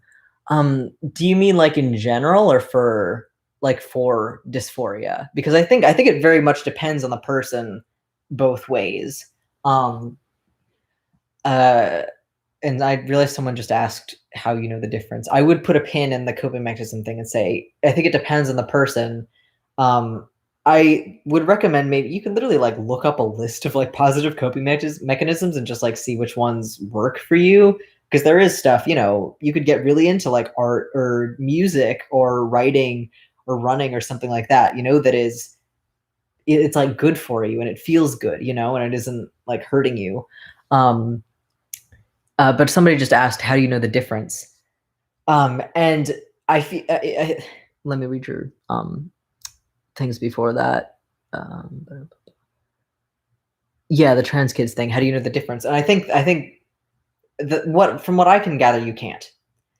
From everything I've seen, you can't tell the difference between a trans kid and just a gender nonconforming gay kid, and that's what concerns me. I might be wrong. I don't. It seems to me like we don't have enough data yet at this point. Like pediatric transition is super new, so, you know, I think it'll maybe be a while before we can tell.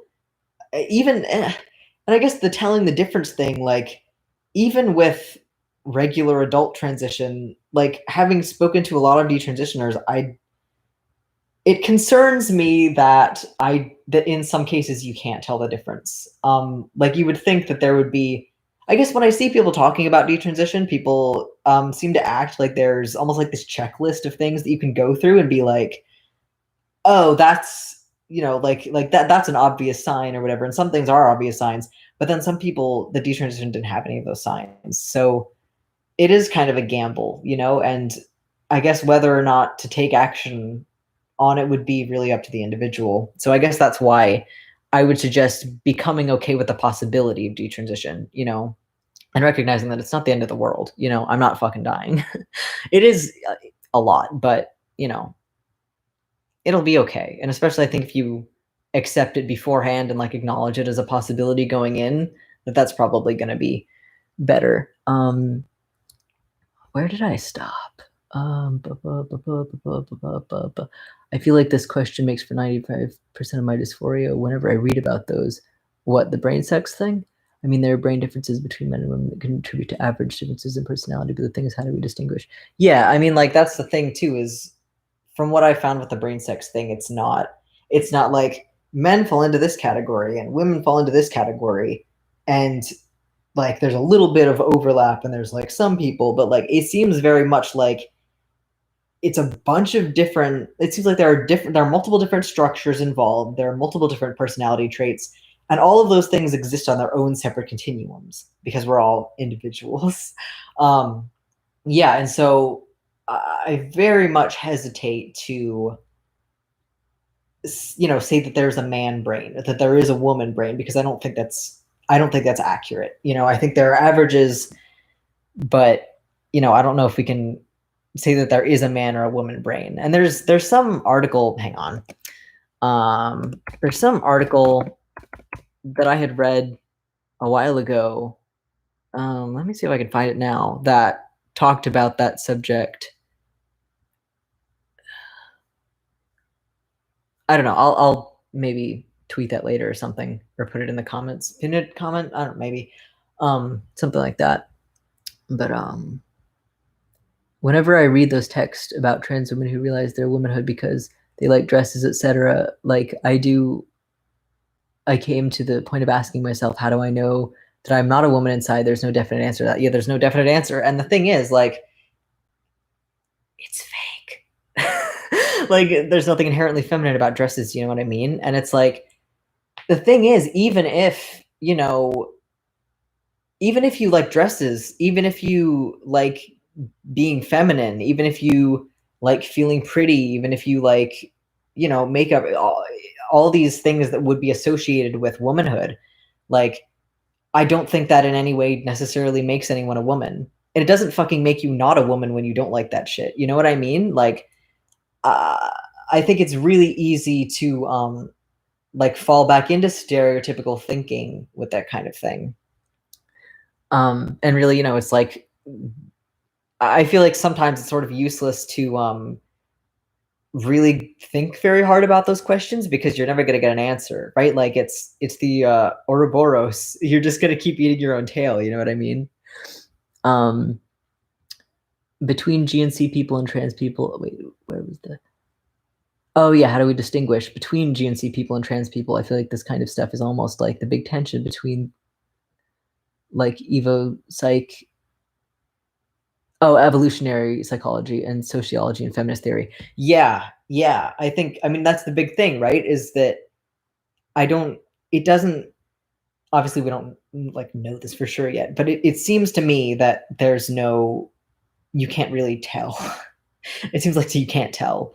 And really, I'm just kind of in this position of like, if people want to transition, then, they should have the resources to be able to make that decision in the best state of mind possible, and to, ideally get the best medical treatment possible, right? That maybe it's less about figuring out if people have male brains or female brains, or figuring out if people are really women or whatever, and more just about like people doing what would make them most comfortable. But then I also, when there's a lot of guilt and shame involved, which there absolutely is for a lot of people with gender, that are having difficulties with gender, I think, that is where I become concerned that that transition for a lot of people might actually be the worst option. But of course it would depend, Exactly. Like, what is being a woman or a man? Most people can't answer these questions without mentioning stereotypes or personality traits that are actually just gender expectations. Yeah. Like, I it's hard to talk about too, because, it's like, you don't want to call a trans woman a man, because that when you do, they're obviously probably not going to interpret it like you're saying, an objective fact about like physical biology or whatever, or even that, people don't like to think about that stuff because it's really painful. Like, but there is so much emotional weight. And I really do feel like internalized stereotypes and internalized sexism, everybody has it, first of all. Like, I don't like it when people act like they're fucking immune. Like, you're not. I'm not. Nobody's immune. Nah, we ain't doing this. Like, that very much does affect the way that we see gender and like our comfort with ourselves in relation to gender, So it is difficult. Sorry for the poor writing. No, it's okay. Trans kids are like a stressful topic because while some are just GNC gay people who may grow out of their dysphoria, but some people deaf seem to benefit from transitioning as children. Yeah, like it's very difficult, and I guess that's part of why I don't feel like I have a strong opinion about it, because it is really a hard situation. But one thing about that I will say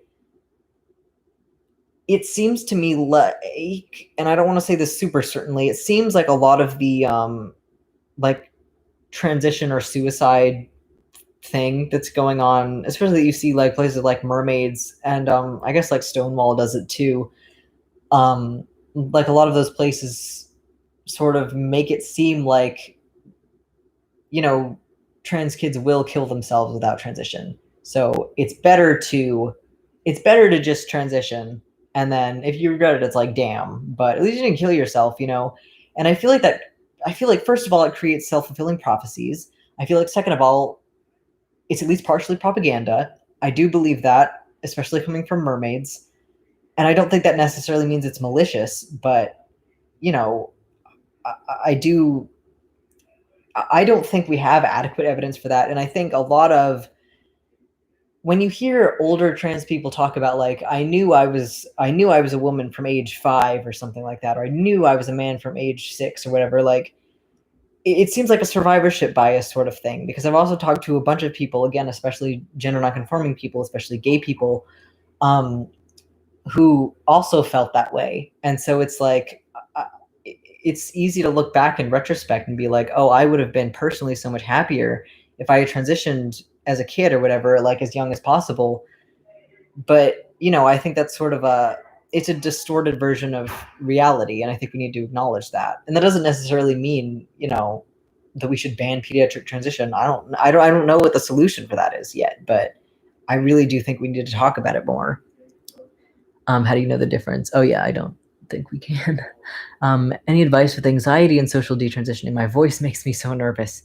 Yeah, okay, damn. I feel like I need to make a video about this. Because I feel like a lot of us are struggling with this, and my voice is also something that is stressful for me, especially the more and more that I fucking sorry. The more and more that I'm perceived as female by other people, it is like surprising to people to, you know, hear your voice, right? If it doesn't match what they would expect from your appearance. And I guess generally a big thing that's helped me is being like, you know, people might like think it's strange or something like that, or be like, oh, that's different or whatever. But, you know, first of all, it's not as personal as it feels. It doesn't really actually mean anything about you. Like if people have a weird reaction or something, it's probably just because they've never like encountered someone like you before or something like that, right? Or they were just like caught off guard. Like it doesn't mean anything negative about you. And I guess it's also like, I feel like a lot of it is being centered in yourself and really kind of becoming more comfortable within yourself and being yourself. Because something that I've noticed, and this is also the reason that my tone in my original detransition video was the way that it was, like kind of like upbeat and not super like sad or upset or angry or anything. People very much reflect back to you a lot of the time, like the vibes that you give them, you know? So if you are really, I'm grabbing my titty right now. People very much like, if you are anxious and you're very much like showing that to other people, like, you know, they might sort of get anxious too. And so you sort of have this like feedback loop with each other, right? And so I think there's with, I guess, with practice and like becoming more comfortable talking to people, you can say to yourself, I have as much of a right to exist as anybody else, is like these people or anybody. There's nothing wrong with me. Like, I'm just fine. I'm just a person, you know? Um, and like, even if my voice is weird, like it doesn't necessarily need to matter. Like, it's not a bad thing. It's not something that makes me a freak or anything like that. Or even if it does, like, you can own that. You know what I mean? Like, I'm kind of owning that right now. Like, that I've had people like have weird reactions to me, and I'm just like, yeah, like life is weird sometimes. And they're like, oh, okay. Like, if you kind of are chill about it, then people are more likely to be chill about it. And if people aren't chill about it, like, it is tough, you know? And I'm still figuring out how to deal with it myself. But like, you know, you have just as much of a right to exist as anybody else. You have just as much of a right to feel good about yourself as anybody else. You have just as much of a right to exist with other people as anybody else, you know? And I think it's just kind of a process of becoming more comfortable with it. And I do think it gets better with time. What I meant to say, that if you include the biological argument, there's no real answer for you knowing whether you are a man or a woman. And if you come to the point of not knowing for yourself, there is nearly no escape from this never-ending questioning. Yeah, I definitely think you can just completely run yourself in circles if, you know, when you remove it from the biological thing, it's like, of course it becomes more nebulous, right? And it just depends. It depends even individual to individual, like what your own concept of womanhood is, and so it becomes very personal. And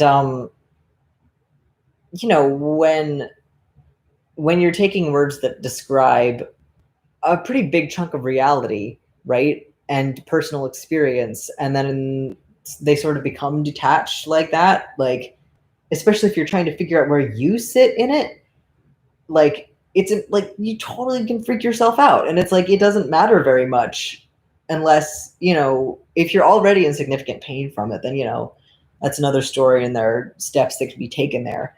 But like, you can just think of yourself as like, I'm a female human person. Nice. I'm a female human person, and I like green tea and Metallica and ice cream. You know, like, who gives a fuck about gender unless, you know, unless it's, I guess, something that, like, you know, everybody gives a shit about different things. But like, if it's not something that benefits you from thinking about it, like, it's super, super easy to just get wrapped up in it. Yeah, when I saw your video about being a detransitioner, it got me thinking, because like, to the outside world, you probably seem very trans. Like, there's no one way to be like, this might be a bad idea. Yeah, like, that's because I'm not even the best example of that. Like, I'm kind of, there are hypothetically things about my transition that could have been red flags. Like my, you know, I was still very anxious and depressed, like, even after going on medication and stuff like that and doing therapy. Like, that could have hypothetically been a red flag to me, like, hey, you need to work out more stuff. But I, you know, I thought I had done it. But yeah, like, I know some people that were transitioned, but like, that were identifying as trans and like had been medically transitioning for like 10 years plus. You know, people that very much seemed very gender nonconforming, like, from their sex, you know, people that seemed very much, you know, that were passing perfectly and stuff like that, that hypothetically would have seemed like they'd be fine, but they still detransitioned for like various reasons, you know? So I don't like people acting like it's obvious, or like, you know, oh, you should have known or whatever, because it's like, that's not helpful. That doesn't help anybody, you know? It's just, I don't really see the value in a lot of that stuff. Gina Rippon and Cordelia Fine have done good work on this. Check out Delusions of Gender. I will. Am I following you on Twitter, or are you big on Twitter? I recognize that profile picture. I will check that out later. Thank you. A bit off topic, but I wanted to let you know that I think you are such a cool person, and I really enjoy listening to you. I feel an interesting connection with you, which may sound weird, I know, haha, but it's true. That's very sweet. Thank you. Oh, I promise that I'm not in any way as cool as I may be projecting right now, but thank you. I appreciate that. And I'm sure you're very cool too. If you want to DM me, we can chat. I almost said, if you want to detransition me, I'm detransitioning my fucking self. I know it's not the point, but I love your voice. I've never been on Tea a day in my life, and my voice is a similar depth as well. That does make me feel better. Thank you, Annie. And that's cool. Like, voices are super weird, like, with sex. Because there's like, when I was a kid, I used to oh fuck. Damn, give me a sec. Who is it? The lady fucking, she's a singer. My mom's gonna destroy me for this. Goddamn. What's her name? This is lady. She has like kind of a deep voice that I can remember as a kid. I thought she was a man, but my mom was like, nope, that's a woman. And I was like, oh, that's cool. Who the fuck was it? Okay. She did a song with the Indigo Girls, I'm pretty sure. Maybe she didn't. Fiona Apple. It's not Fiona Apple. It's older than that. Older than that. Who the fuck is it? Stevie Nicks? Is it Stevie Nicks? It might be Stevie Nicks. It might not be Stevie Nicks, but it might be Stevie Nicks. And I have to listen to more Stevie Nicks so that I can know what her voice sounds like in my brain. Oh yeah, Queen. Yeah, definitely. Sorry for putting my foot in the frame. I did thought it wasn't in frame. Yeah, but like fucking voice goals. Not to at you critical, but from what I've heard about delusions of gender, it cherry picks research that backs up its argument while ignoring research that goes up against it. That's good to know. I haven't read it myself, but I know academics who have. No, that's a bad way to get info. I should read it myself. LOL. That's good to know. Thank you. If you have any links to people like academics talking about it, then that would be great if you could send it. I love you. Thank you.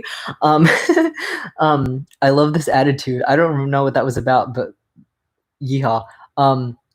I've read it myself. It critically examines the research that props up the sex brain myth and makes pretty valid criticisms I recommend. Okie dokie. I can try to absorb all that information and like including the criticism. I don't know. Same, I don't think that her voice sounds weird at all. Thank you. Female human person with hobby squad assemble. Yeah. Fucking what if like I don't know, the thing about gender, you know, becoming detached from biology and becoming wrapped up in like personality and stuff like that, it makes me think about like what could we base gender on? You know what I mean? Like just hypothetically for fun, like you're a girl if you like baseball. Only boys like soccer and girls like baseball or whatever, you know, fucking I don't know. Like that's a stupid example and that probably, you know, it's dumb. But hypothetically, it's just fun to think about. I don't know, like how how many ways can you figure out how to divide yourself? We're all human, my friends. Okay, but there's a lot of evidence from twin studies and the like that there are biological differences between men and women that influence behavior on average. I mean, I think on average is like the key thing there, probably. Like from again, I'll let me try and find that other article because it kind of helped this click for me that I was very much in this weird area before where I was like, okay, so there seems to be a brain sex thing, but then also some people don't think there's a brain sex thing. What's the deal with the brain sex thing?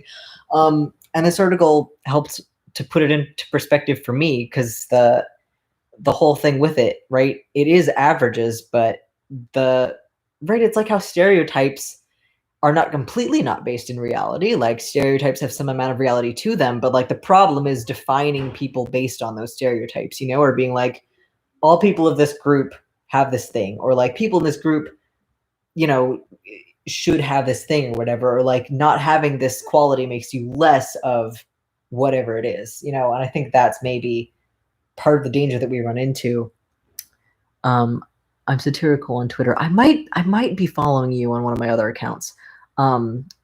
She does have a nice little alto. Yeah, she does. Baseball gang. I shouldn't have repped baseball because I don't have fucking hand-eye coordination. I probably would be shit at baseball. True, that's a problem with a lot of evolutionary psychology people. They often ignore the average bit to cement gender roles, i.e. Jordan Peterson. Yeah. Evolutionary psychology is so fucking interesting.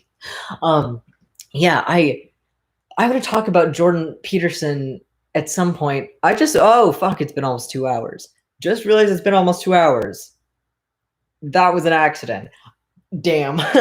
But yeah, I want to talk about Jordan Peterson at some point because I had seen a really good criticism of Jordan Peterson that got to me because I guess my personal feelings about Jordan Peterson are very. I think he says a lot of stuff that is very interesting and is very helpful. A lot of stuff that he said has helped me, you know, and I think a lot of it's very valuable. But I do see him as being quite polarized. And the criticism got into like I think it called him like a neo-Hegelian or something.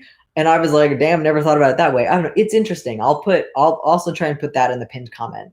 So in my pinned comment, I'm trying to put that in the brain sex article if I can find it. So I'll try and remember those for you guys. But yeah, a big would love to hear your thoughts on Jordy P. Yeah, maybe some point I'll make a video about it and it could just be some casual thing. But there was also the Russell Brand and Jordan Peterson, like, I don't know if it counted as a debate exactly, but like the talk that they had a while ago. And it was like power versus kindness. And my whole thing with that debate was just that I was like, you need both. You fucking need both. Like, it's not that, both of them I think had good arguments in some areas and not so good arguments in some places, but like you need both. Because if you, okay, like, I think I tweeted this at some point, but like, I really strongly feel this. Like, if you only have power, you're a tyrant. And if you only have kindness, you're a pushover. You need some amount of both. Like, I feel like having, and power is kind of, I guess, an interesting word for it, but just even like strength or something like that, not necessarily physical strength, but like some sort of strength or whatever. Like, if you only have one of those things, it becomes really imbalanced, and I feel like that's kind of part of the problem. ContraPoints has a video on Jordan Peterson. Yeah, I saw that video. I think I liked it at the time. I haven't been keeping up with ContraPoints since the whole cancellation thing happened. But yeah, I'll probably go back and look at that again and be like, how do I feel about this now? Because it's been a while. I see him as a grifter. Yeah. Of course, he makes good points sometimes, though. And yes, Janine, that Contra video pops off. Yeah, it did.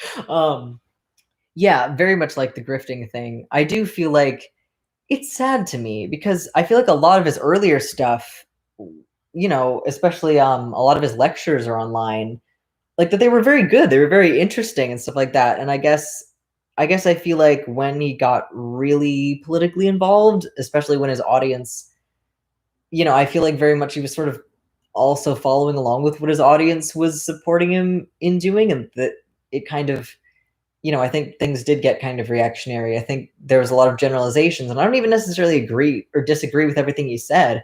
I think he made good points, but I think it was Big Joel that made a video where he talked really, I'll also put that in the fucking pinned comment or whatever, where he talked about how, Jordan Peterson had said at some point something along the lines of like, I guess sort of saying that a lot of activists are just doing it to like, for a sense of like feeling good about themselves, and like feeling like you're making a difference or whatever, or like for your own self-esteem. And I think that's true. Like, I agree. But there was also the way that he was talking about it, there didn't seem to be very much room for like people genuinely doing it for, to help others and the good of their hearts and stuff like that. And so I'm pretty sure it was Big Joel. It might have not been, but I think it was someone that made a really good video about that I was like, you got it. Sun gazing. I thought you weren't supposed to look at the sun. I've heard people talk about sun gazing. I don't know anything about it. It scares me. I don't want to go blind. Maybe that's not what it means. I would imagine it was difficult for him to turn down the massive amounts of conservative money that were being shoved at him. Yeah, it's really sad watching people sell out. But yeah, like, I do think at a certain point, when you've amassed an audience that really has more of a tendency to think a certain way, and that's where you're getting a lot of your money and support, you will probably change the way that you're talking about things. And that's a thing that freaked me out about my YouTube channel. And that's also I have a lot of reasons why I disappear for a while. Sorry. I'm Snufkin. But like, one of those reasons, I was like, it was scaring me that a lot of the attention that I was getting from the videos I was making was not the kind of attention that I wanted to cater to, and it freaked me out. So I didn't want to pull a Peterson. So you guys have to fucking call me out. I'll call myself out because I'm responsible for my own damn self. But also, if you feel the want to call me out, if I start grifting, do it. Love Big Joel. Yeah, love his sweaters. The sweaters are such a vibe. The far right loves to buy people, sadly, and it's difficult to compete with. We need a leftist grifter revolution. Yeah, fucking can we? You were the first person I asked for attention, and with your good luck, my channel is blooming out. Thanks. I'm glad to hear that. Good luck with your channel. Everybody look at this person's channel. Like, support artists. Gotta grift in late stage capitalism. You fucking got to. And that scares the shit out of me with job stuff too, is like, you know, I'm really afraid of becoming like a writer or something like that, or somebody that, you know, writes articles. I kind of, a big thing that I would love to do would be to be doing my own thing. I'm not even sure entirely what it would be. Maybe, you know, like writing articles or stuff like that, analyzing things, or even art or videos or whatever, but like having a Patreon or something and having that be like a big chunk of my income. But yeah, like it's it's scary to think about that. And I always think about people that make like political videos, especially with big audiences. Like I always wonder, you can kind of see with some of them at a certain point that they stop doing things that maybe they necessarily really believe in. And I think that's sad. How many times is that? I don't know what's going on. Sorry. Also, I can burp on command. I haven't been doing that, but watch this.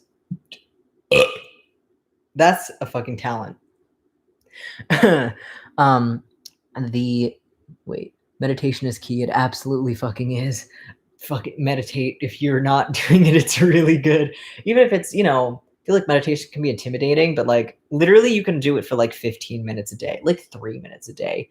Literally, if you just fucking lay down or sit down or whatever, and, you know, engage in the act of, or not even the act, like just the state of being of non-judgmentally sitting with yourself and your thoughts, it's, and then do that like often, it builds that muscle, you know, and it I think makes a lot of things just easier in general life. And also, you know, it just helps to clear away the bullshit. Like so much of, I think, what, you know, can cloud our perception, can cloud our brains and stuff like that, it comes from somewhere, obviously, right? Like it's some form of information, but like for what we're trying to do, it's bullshit, you know, and that's unfortunate. Like a lot of stuff in the mind, you know, it's based on fear. It's based on stuff that isn't really going to help you as much. So it's, you know, if you can build awareness about that, it's a good thing. But then also, you know, I feel like there's a possibility of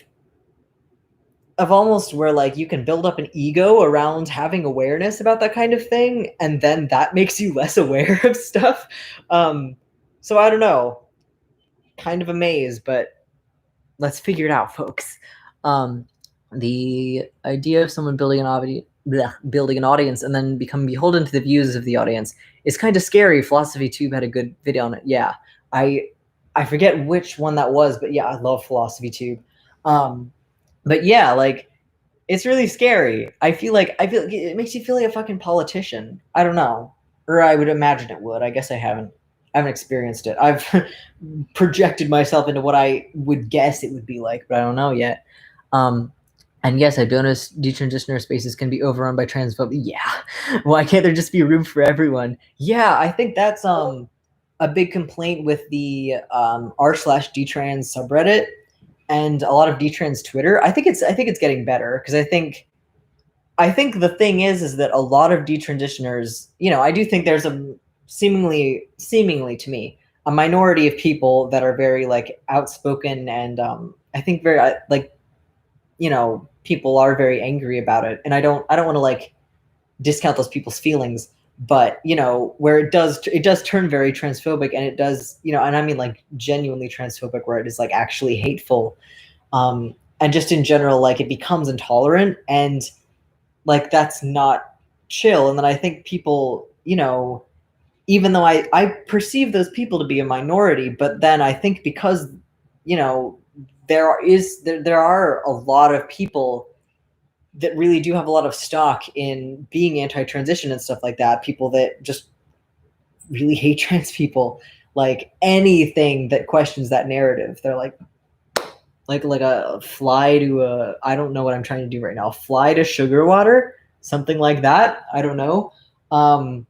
Fly one of those buzzy fly killers.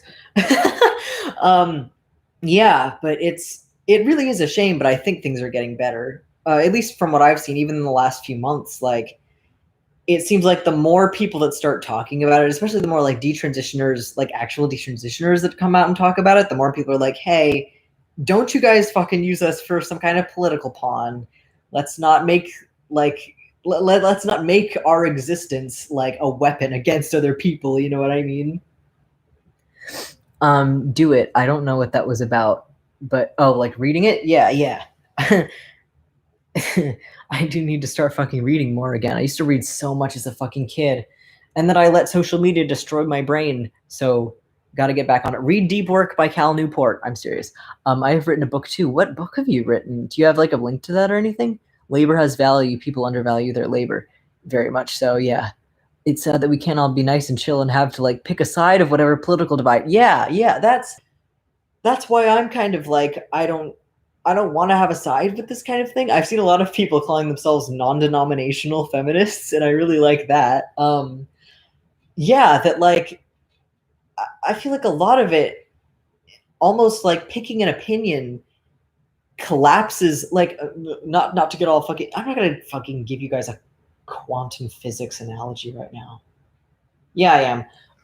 It like collapses the waveform of possibility, right? It's like almost once you are like, oh, this is my opinion on this thing, like it almost stops you from being able to interpret other people's perspectives and stuff like that, you know? And it's like, I think it's possible to be like, okay, to recognize, okay, based on the information I tend to drift more in this direction or whatever, have this opinion, but then also, hold space for everything else. And I think that maybe is the key. We need a video of you showing all your hidden talents. Oh, I have another one. My thumb is double jointed. Okay, so my regular thumb is like this, like it bends like this, like a regular fucking thumb. Check this one out. Wah, wah. Wah. I could also do this fucking thing with my shoulder blade, where only one of them, where I pop it out, but like I have to take my shirt off for that. But honest to God, I might do that because it sounds stupid and fun. So thank you for the video, Badia. Also, I'm very glad you came to the stream. It's good to have you on here. Trying mindfulness to help with my dissociation. It's honestly the most boring shit, but you gotta try it. Yeah. I mean, the thing, yeah, mindfulness, I feel like can be very boring. Like, I feel like you almost kind of have to figure out how it works for you and like personalize it in a way. And I think that kind of does come from doing it often and then building up that muscle. Cause my original therapist, who I had when I was like 15 to 17, before I started T, like her main recommendation for me was like mindfulness, and I was shit at it. And like it's not that I didn't try, like I tried, but it was just that, especially when you're like a teenager, it is hard to just be in the present moment, especially if you're just starting out. Like that's when it's the hardest, and it can be really boring.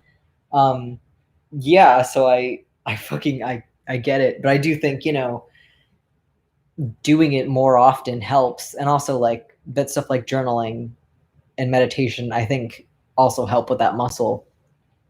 Artists and fandoms, I think, look back at what happened to ContraPoints when she wasn't perfectly 100% woke. Yeah, exactly. Like I almost feel like, you can kind of get into an area, not even on purpose, where it's like where you get an audience that is okay with doing that kind of thing to you, like I very much feel like it depends on who you have as an audience. I don't think it's just a leftist thing, by the way. I don't want to be like implying that, like it's everywhere. I think it manifests in different forms. But yeah, very much like I feel like cultivating sort of I feel like, I don't want to use Joe Rogan as an example here, but like Joe Rogan, I feel like is a good example of somebody that, a lot of the people that watch him disagree with him on things. I don't really watch him often, but like I sometimes watch Joe Rogan because I like him. I think he's, I think he talks about interesting stuff, even if I don't always agree with it. But you have to be careful with misinformation on the Joe Rogan show. So I'll just put that out there. But like, I feel like there are different ways of cultivating audiences, and some of those ways lend themselves towards that kind of like cult mentality. But then other ways, I feel like it's not super straightforward, but there are, ways to make sure that your audience is more like, they'll call you out if you're being a shithead, but also that, people aren't just going to fucking cancel you and be like, you're a piece of shit for like something that is A, entirely subjective, B, maybe not even actually harmful or anything like that, like for disagreeing with you. You know what I mean? Your channel is a bright spot for people like me. Thanks for doing your thing. You're welcome. Thanks for coming on here and doing your thing. Also, I just realized that is your icon Frog from Frog and Toad? I love that so much, you legend. Do you feel as if detransitioner stories are being used for political purposes that might not benefit detrans people? Yeah, I do. I feel like it's not happening as much or necessarily in the same ways as people kind of fearmonger it, because I see more so than I see people's stories actually being used against them, against like trans people. I feel like personally, and maybe this is just because I'm in weird spaces and I also distance myself from like spaces that I perceive to be transphobic and hateful.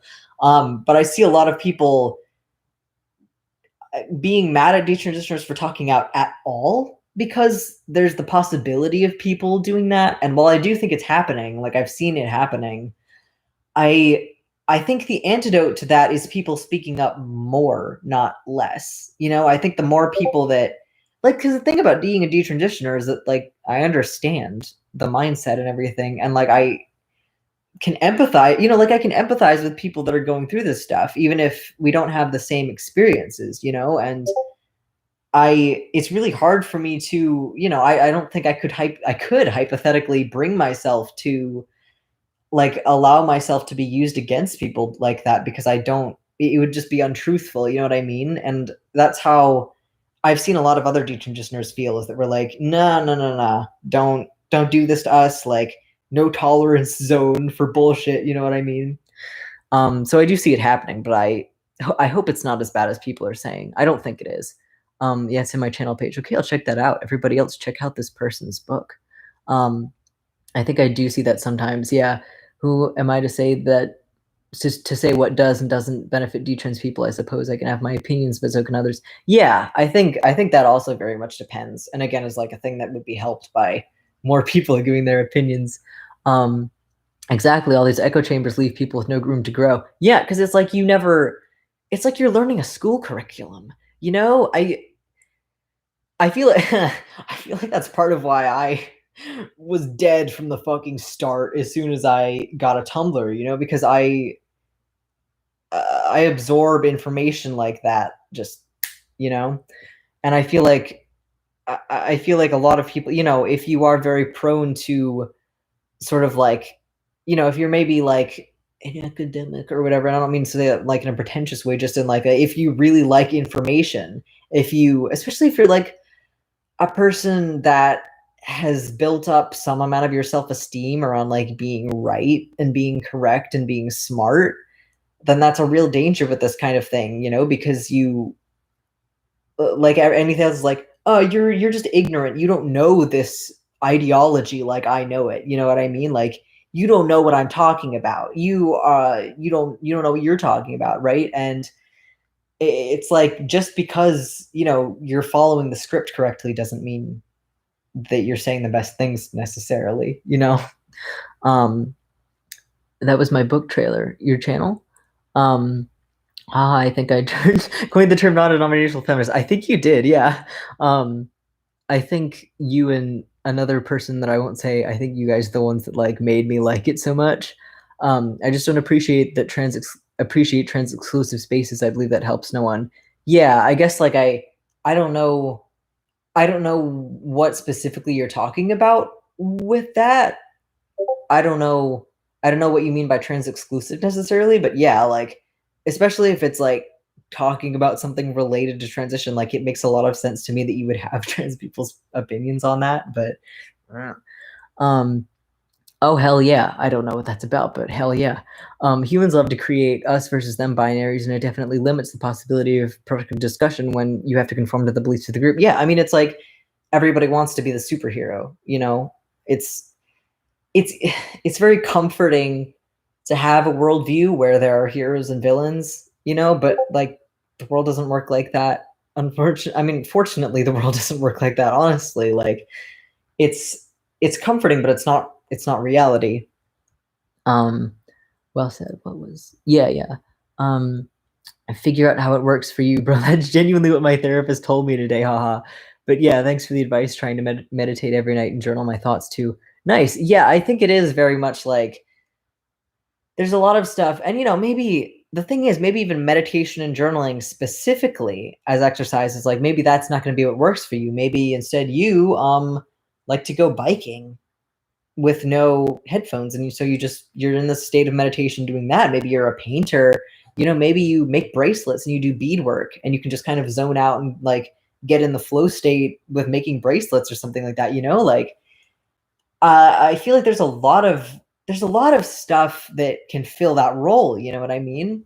Um, and so I do feel like a lot of it is making it personal to you. Where it doesn't feel like it's a thing that you're like externally obligated to do, but that you start to do because you are holding yourself to it. You know what I mean? And because I feel like almost like it is like, again, the habit building sort of thing, where if you hate it so much that you can't build the habit at all, then it's useless. So it's like, I guess if anybody is like running into that problem, maybe try something else. Maybe you can go back to the other thing if the other thing doesn't work. But if you're trying to do something and it's failing and it's like, man, this sucks, and you've been doing it for like weeks and it still sucks, it doesn't, maybe that thing isn't right for you. We're all different. I don't want to use Joe Rogan as an example here. I know people have a lot of feelings about Joe Rogan. I didn't know anything about Joe Rogan really, except that some people hated him for some reason and some people really liked him until I have this really cool cousin. I think he's technically my cousin. I have this cool older cousin who likes Joe Rogan, and I talked to him for the first time in like 10 years last summer, and I was like, maybe I'll check out Joe Rogan, And I'm like, oh, he's a cool guy, actually, like I would have a beer with this man. um, yeah, for real, it's pronounced in the woke spaces, but you get the same thing with TERFs and conservatives and stuff. Yeah, I mean, I think not all necessarily, but like any kind of like ideology or like anything that gives you like what appears to be a clean worldview is necessarily going to be under threat by reality. So I think, anything like that, anything where reality can threaten the narrative, there's going to be probably inevitably some amount of shady business.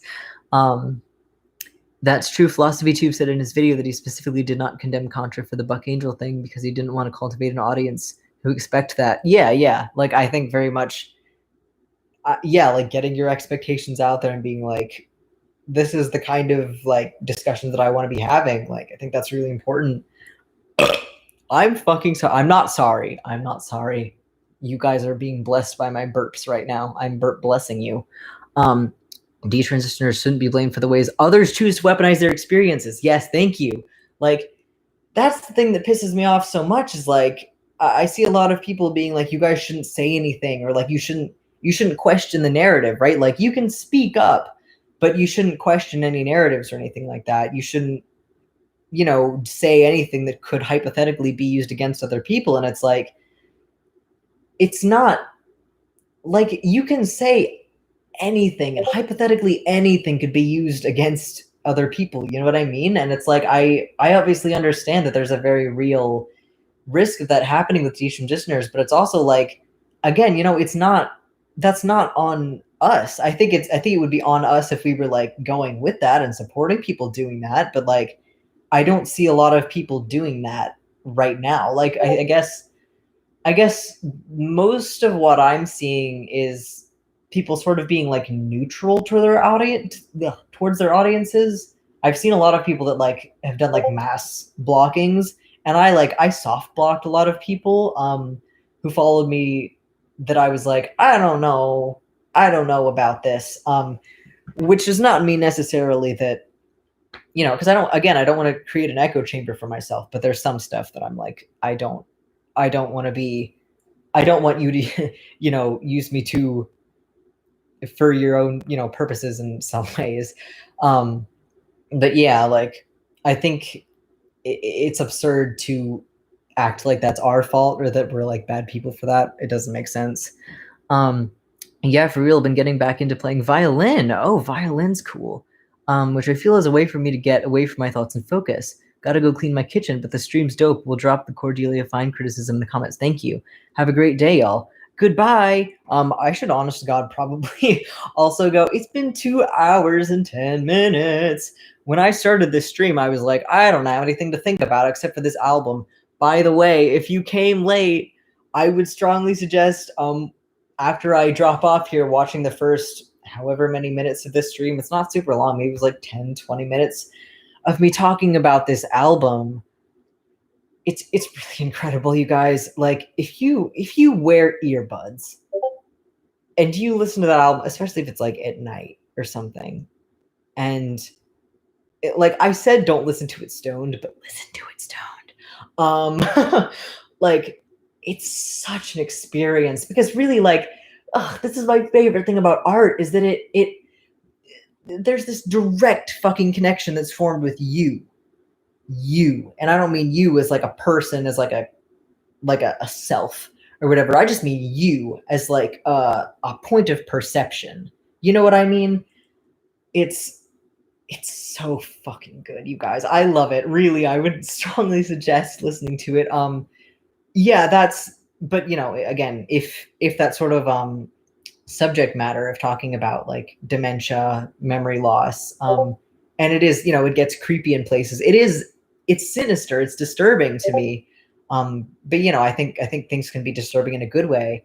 I really like art that's disturbing in a good way if it's done well, because you can do it really in like a very contrived way, I feel like, and that's something that I have been dancing around for a while, because my art kind of toes that line occasionally.